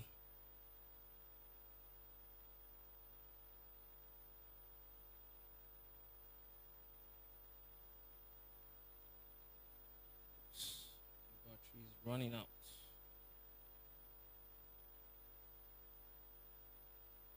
So this is one image. It's not so bad, but let's say we want to take it up a notch. So I'll basically come here and say you are a prompt engineer.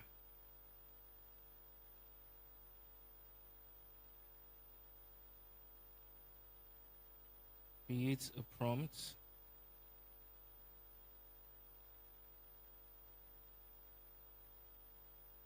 That's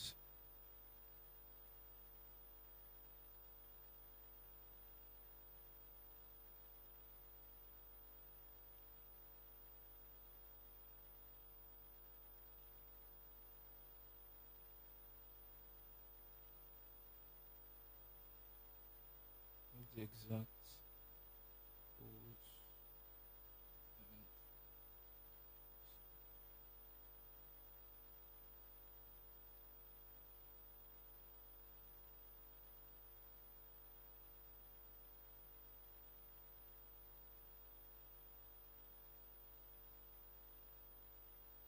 While preserving is very important. If not, you see, it will give you another person's face while preserving the facial features.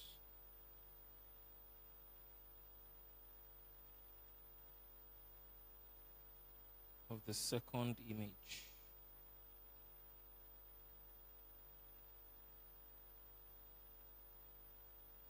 Then I will upload I would upload my image. So reference it when instructing.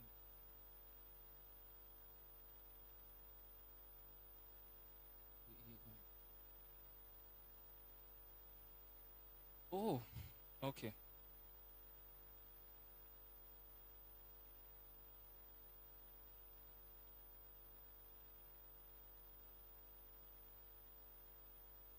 So it has created the prompts.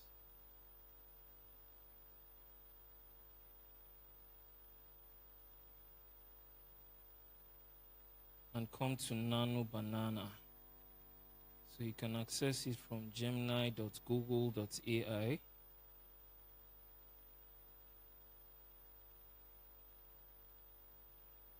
So it's a free tool, but there are a number of, I think they kind of restrict it to a number of images to be able to generate. So what happened is, what we just did is, I've told the AI to describe this other image that I want to look like, right?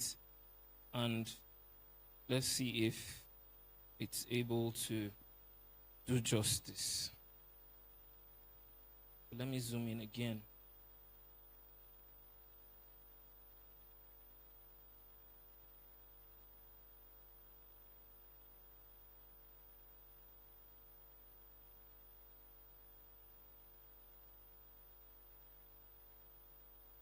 See that? Clap if you want to clap.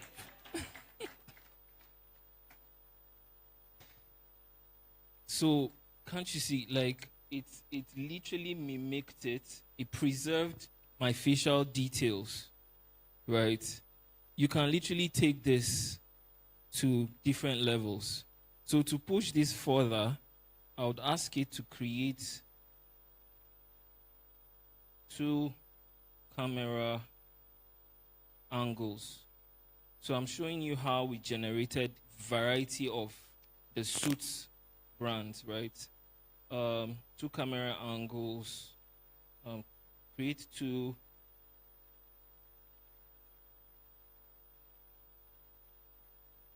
angles, power poses of the same image.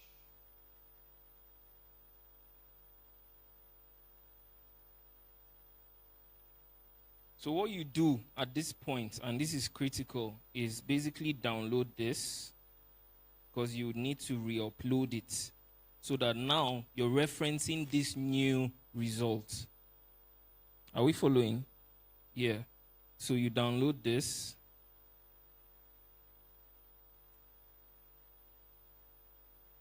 And then bring it back in. Then you come back here, take the new camera angle.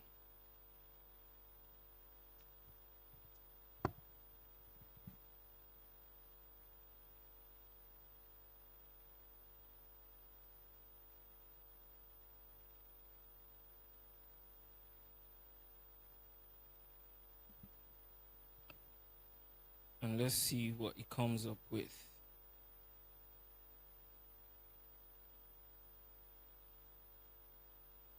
By the way, you could tell it to change the tie color. You could tell it to change the background. Just a simple text. And it will do that, right? So this is a different variation of that image.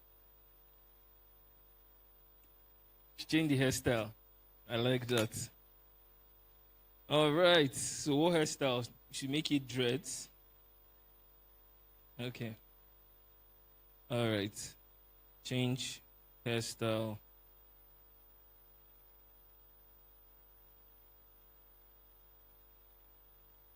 To dreads.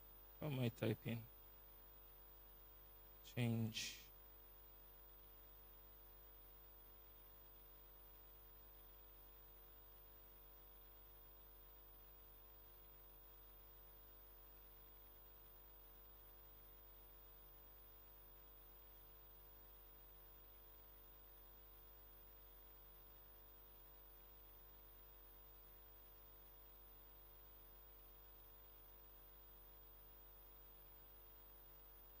You guys are already laughing.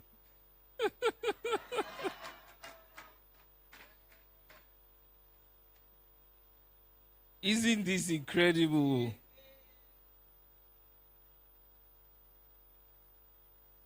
So you can literally, if you own a salon and you have clients, and probably they are thinking, will this hairstyle fit me? You can just tell them to send their picture and send the hairstyle. Combine the images, send it back to them. As simple as that. I want you guys to see how practical you can get with these things in your everyday life. Right? It's not shocking to me. I used to have dreads like this. So we can take this, we can spin this any way we want, right? Another thing is products. You have a product, right? So let's look for Gino tomatoes. Or what product should we use?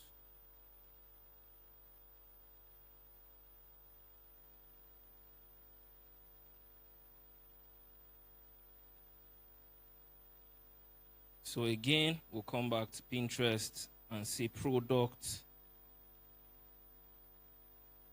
photography.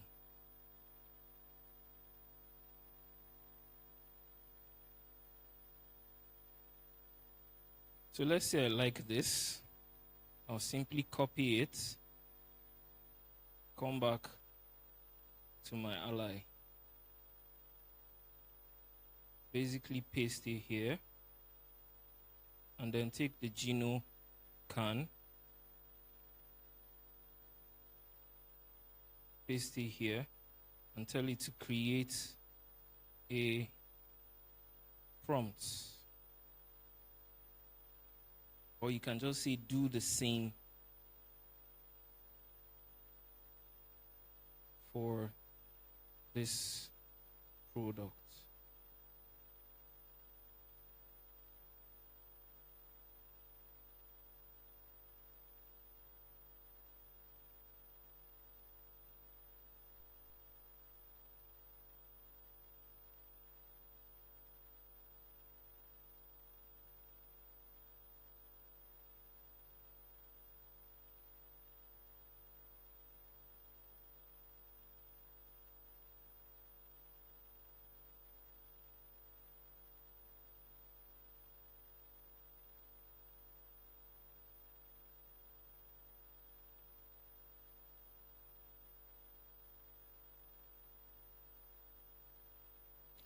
All right, I'm as curious as you to see how this will come out.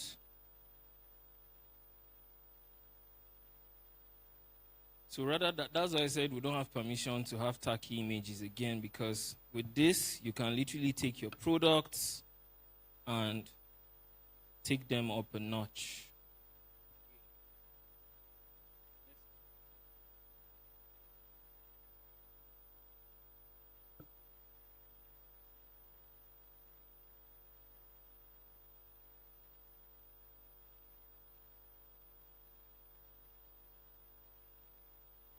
So instead of continuing on this thread, come to a new thread, basically. So I'll paste the prompt, get my product,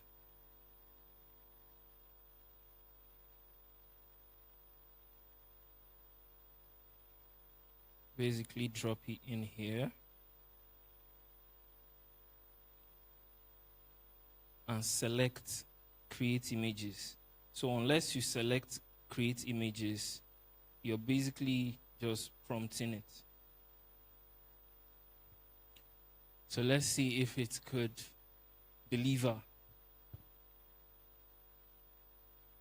And the thing about Nano Banana is very fast. It's pretty fast. Look at that. Look at that.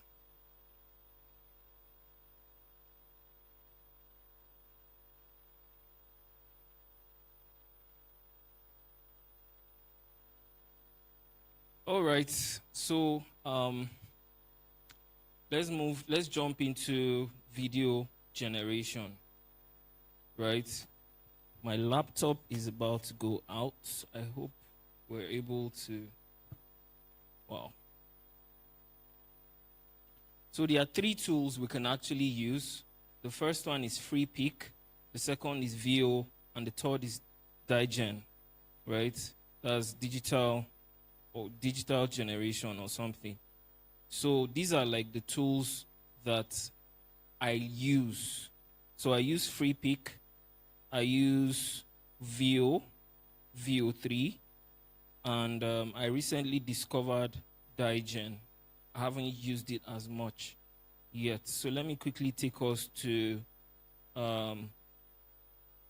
FreePic.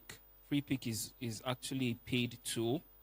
So remember the suit from the model suit, right, that I showed us. You can actually come here on FreePic. It does the same thing of kind of aggregating the various LLMs,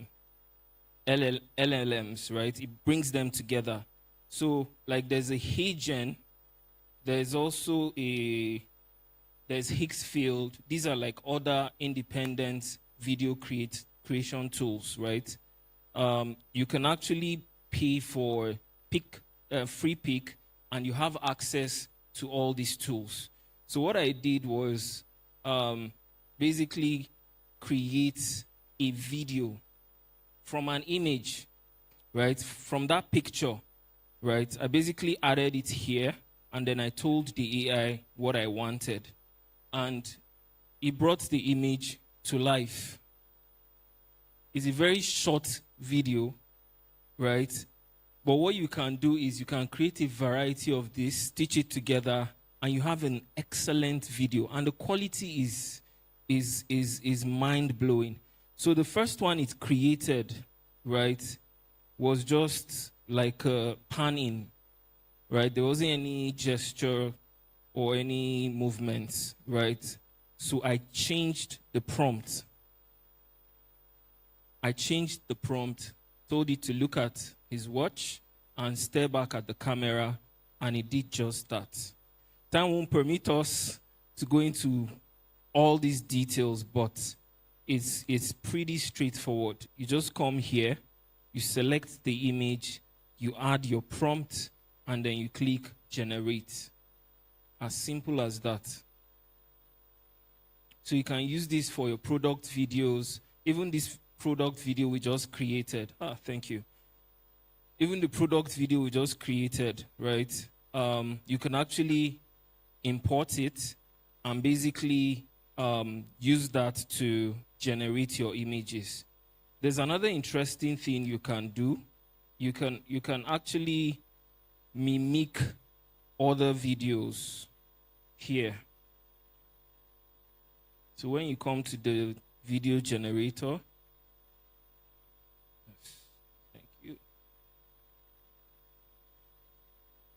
thank you.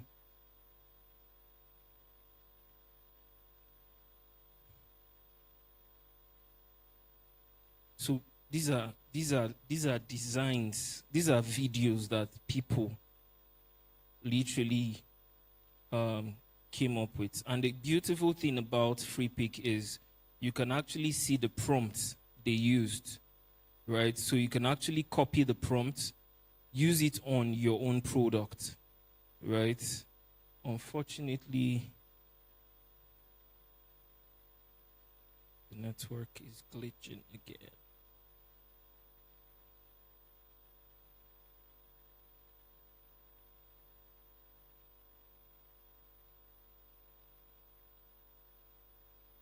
So the only limitation you have right now is your creativity. That's the only limitation you have. Because you have the tools. The tools they are actually here, right? They are actually here.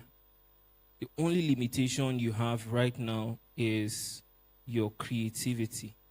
Can you see how hyper-realistic these videos are? And when you click down, you can basically see the prompt. Because of the network, we're not able to watch the videos. So it's pretty straightforward. You basically sign up and sign up for the paid plan. I basically love this because it gives you a variation of tools, right? There are tools that could help you enhance your image. There are tools that can take out that plastic skin. Because AI literally creates perfect skins. So there are tools that can help you make the skin look real, right? All embedded here on FreePick. So let's try to jump into VO3. So VO3 is another video generation tool. I used it this morning to turn that image.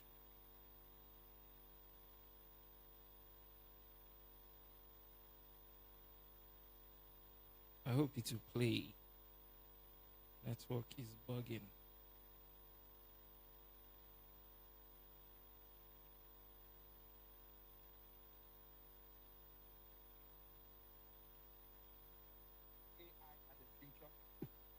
So the good thing about VO3 is you can actually add sounds.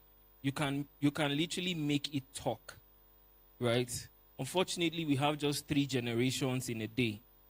That's all that, is available at the moment. You can only generate 3 videos.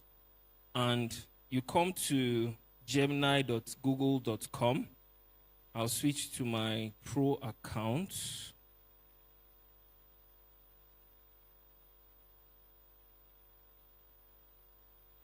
I don't think the network will permit us to demo this. But you can basically check out the tool. It's pretty straightforward. Go to ChatGPT. Generate your image first, right? You can generate your image first. You can use Nano Banana to basically generate how you want the image to look. Bring it to View 3, right? And then tell ChatGPT to create a video prompt, right, that brings this image to life. Put the kind of music you want to play on the background. I'm sure a lot of us have seen like AI videos online. Some of those things or some of those videos were created using View 3 and the likes of Hicksfield and the rest, right? So it's pretty straightforward. You can upload your image, add the prompt, and just click on go. It takes about 2 to 5 minutes to generate the image. So let me see if I can find the one that I used.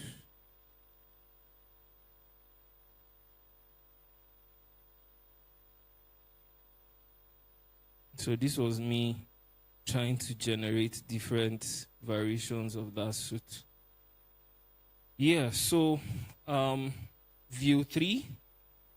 This was what I did this morning.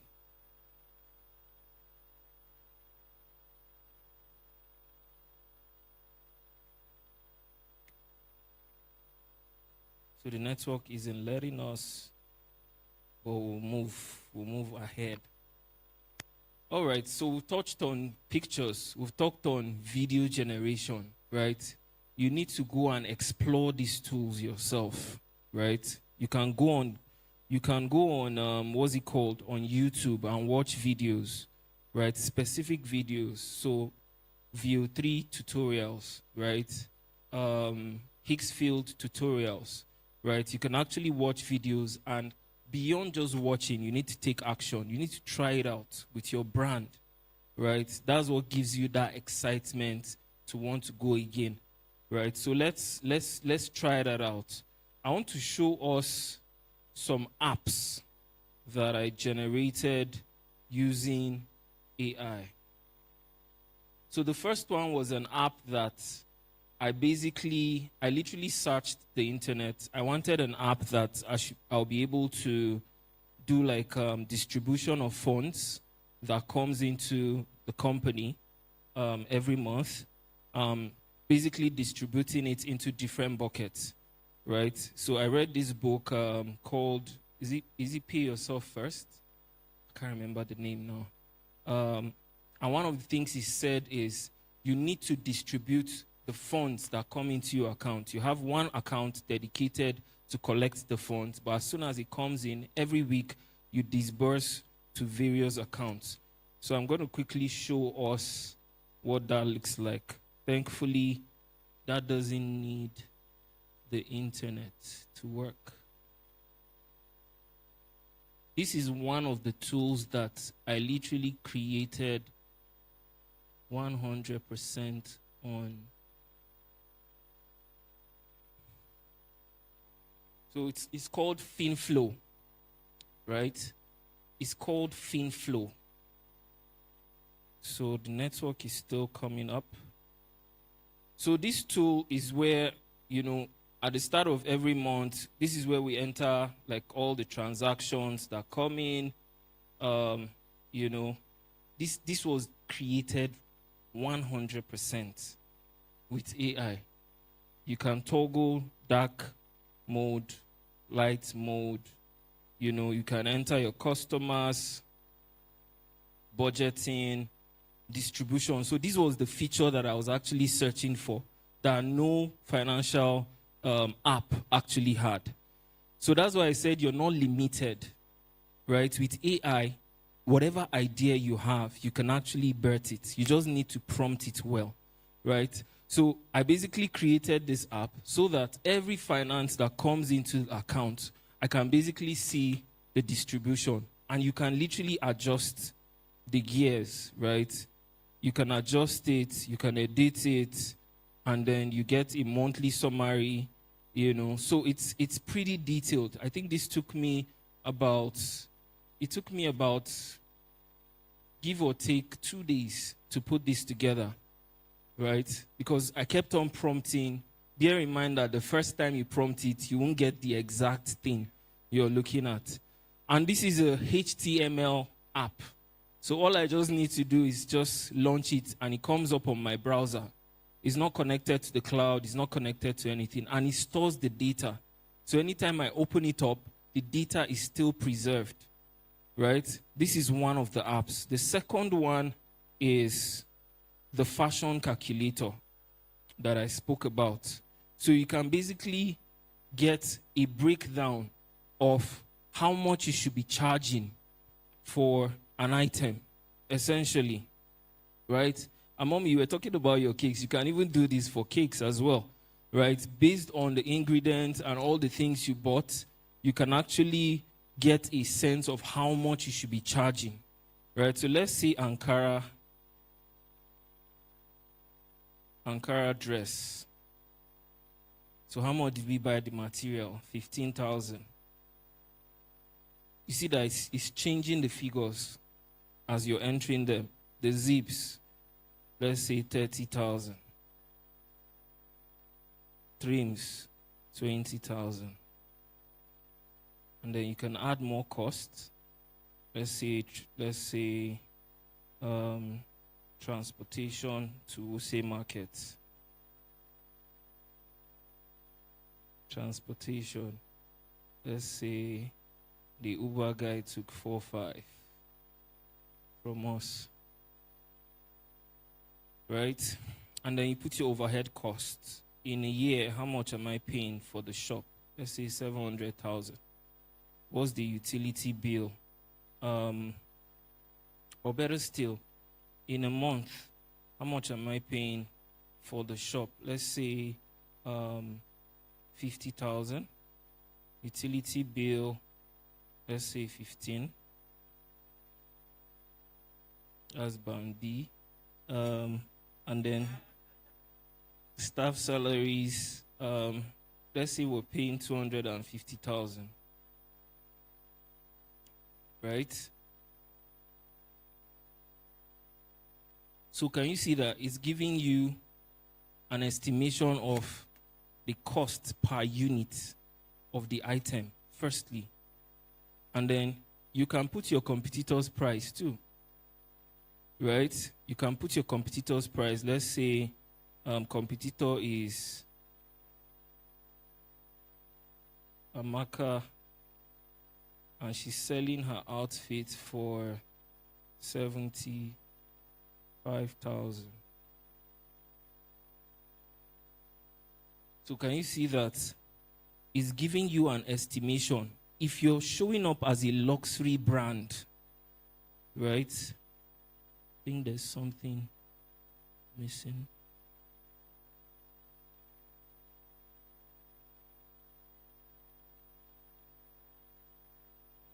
So it has given you a breakdown. If you're showing up as a luxury brand, this is how much you should be charging.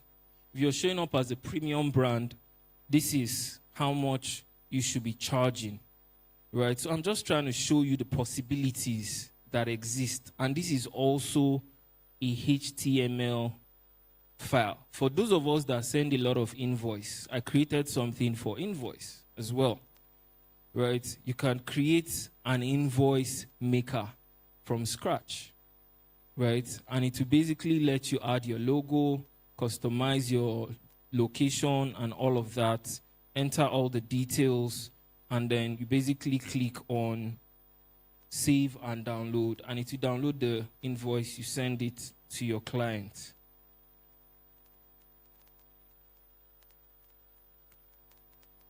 Then we have this one. Now, we had a lot of clients that will say, okay, add my logo to a bunch of images rather than doing that manually. And that's why I keep saying, think about what you can, manual things that you can automate, right? So rather than doing it manually, we created this logo drop maker where you can basically upload your images, right? And upload a logo.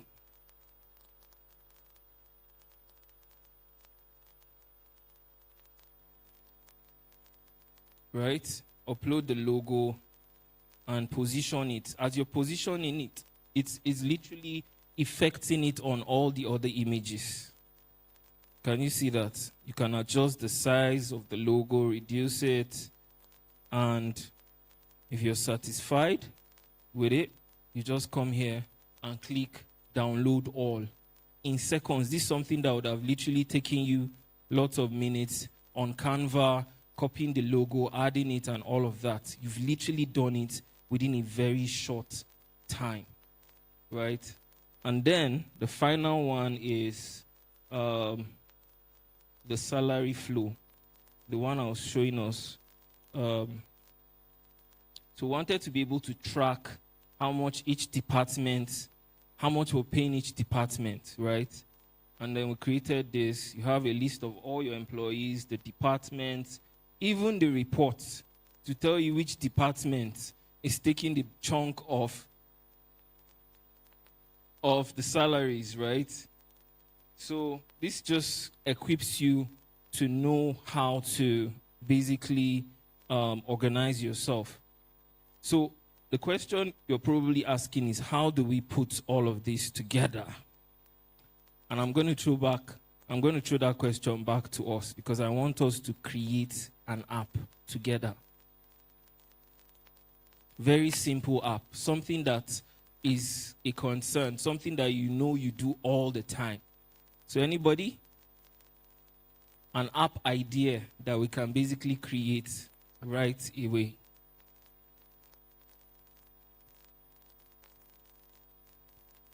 You guys are looking tired.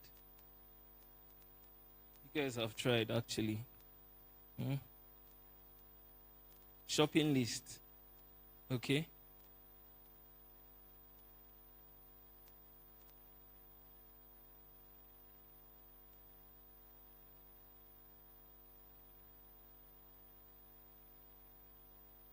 Okay. Create a shopping list app that categorizes. Pardon? Okay. Okay. Okay. Somebody is also raising their hand. Like a finance app. Okay. So tell me, what are the features of the app? Just, something that you know you would use, because if you create an app you don't use, you've literally just wasted time. Right? The apps I create, I use them every single day.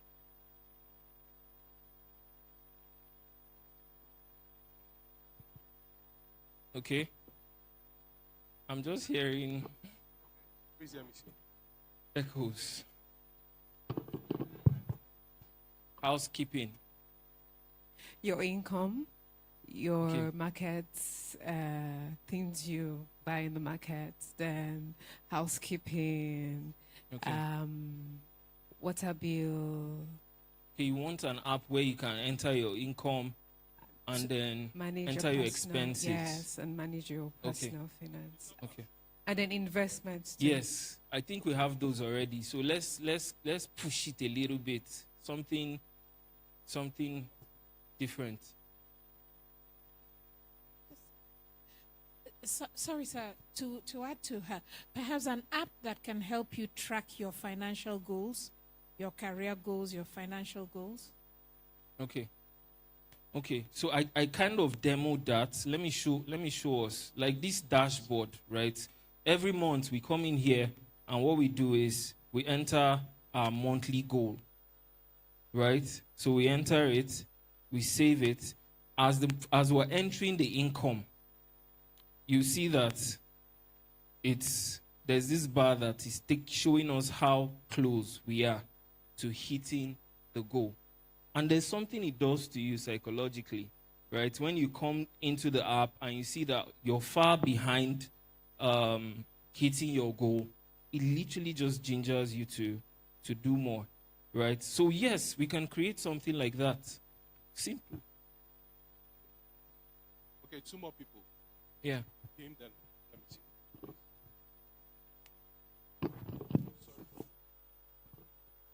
Okay, good morning. Yeah, morning. Okay, so I have an idea of an app that can design architectural buildings. Design architectural buildings. Something that can do the work of an architect. Like an AI that can do the work of an architect. I think you already have image effects for that. You already have, I'm talking about like apps that would create convenience to your life, that will bring convenience to your life. All right, let me show you some examples. So this is Google AI Studio, right? And every one of you can actually access this. If you look at on the left side and your right, you have the chat, you have the stream, you have generate media, and you have build, right? So the chat is basically what we've already talked about. The stream is when you can talk to AI live and it talk back to you. So if you have a question you don't want to start prompting, you can basically talk. You can turn on your webcam and have a conversation with it, right? Generate media is to generate images, right? And as you can see, there's Nano Banana, there's Imagine, right?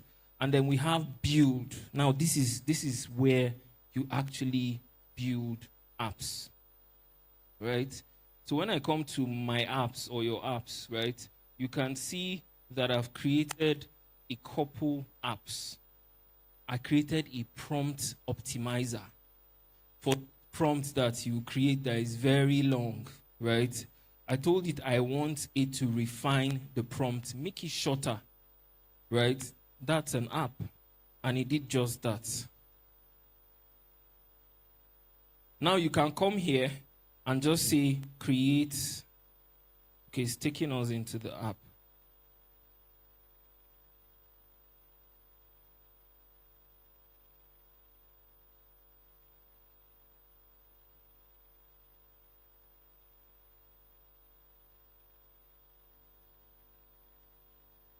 Yeah, so let's take one of those long prompts.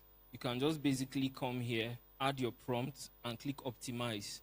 And it will optimize your prompt, right? Now, I said, let me push this further. Since Google is like the mother of search engines, right? One of the challenges we have when we're trying to collaborate with influencers is finding the ideal influencer for the niche that we're trying to promote. So I created an influencer finder. Yes. So I'm showing you practical things that you can actually create. And it's just prompting it and telling it what you want. So as you can see here, it's asking for the location. I'll see Abuja. What's the size of the influencer? Let's see 10 to 100K. Let's see for a new restaurant.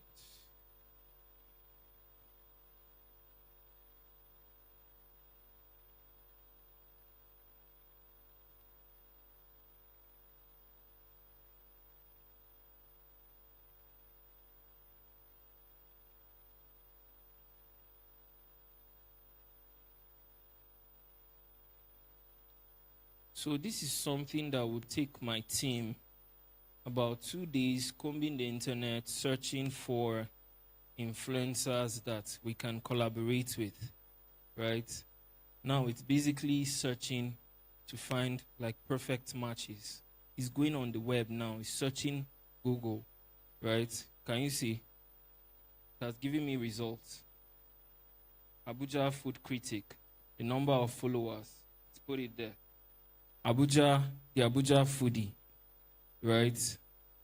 And this was created by just a simple prompt here. You can just tell it, build me, let's say, build me a finance app.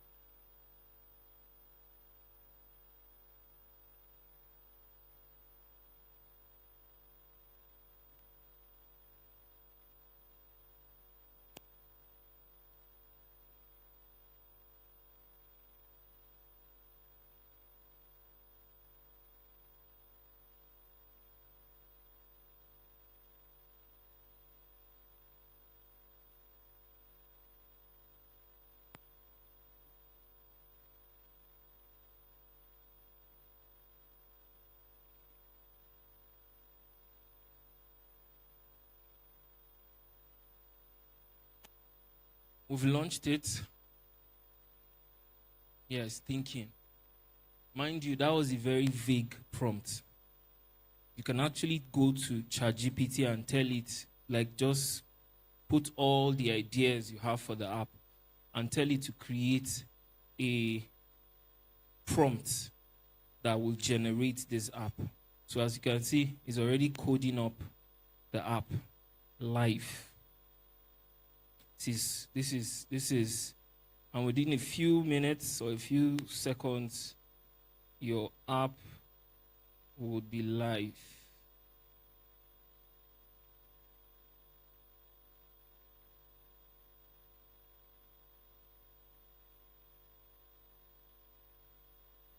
So who is going to try to build an app? You can do it on your phone, you can do it on your laptop.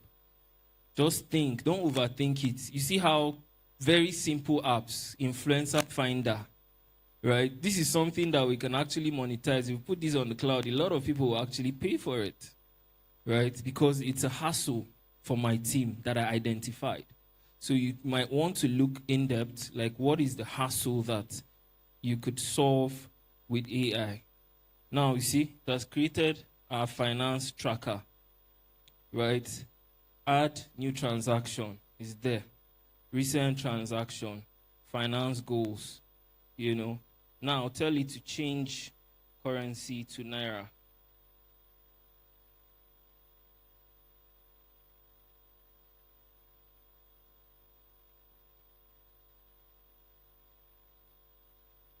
And create a report.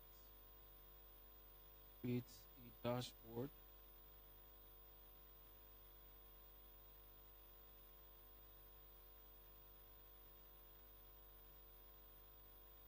So by the way, Gemini is also very good at creating apps. So when you're prompting it, tell it you are a renowned product developer and a renowned product designer. That's important because of the UI, right? And a full stack developer. So that's the role, right? Then you tell it to create an app that the developer was paid $100,000 for, a modern app, and you'll be marveled at the results you would get. All right.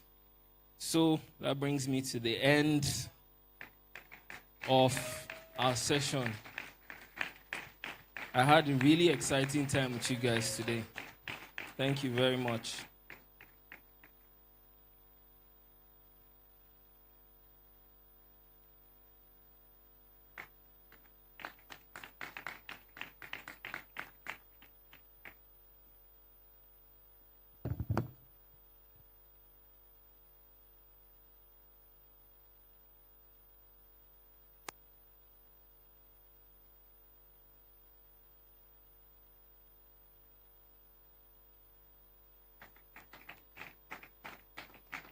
Thank you so much, Mr. Collins. Thank you.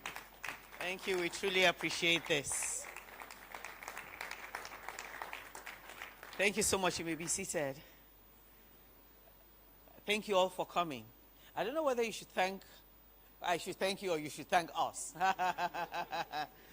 Because I know each one of us came prepared to receive. We're curious, like the facilitator said, and our curiosity hasn't been satisfied. At least it has been sensitized so that it would enable us to go in deeper, learn more, possibly even reach out to him, you know, to really get a hang of this AI business and then to deploy it. I'm sure it would be to his great delight to see all of us utilizing AI, meeting him on the streets and greeting him from ear to ear. And I said, you don't know me, but I was in the session where you taught and I've been using everything you are. Like he says, there are climbs outside there that have gone way ahead of us. So we're literally playing catch up, you know. But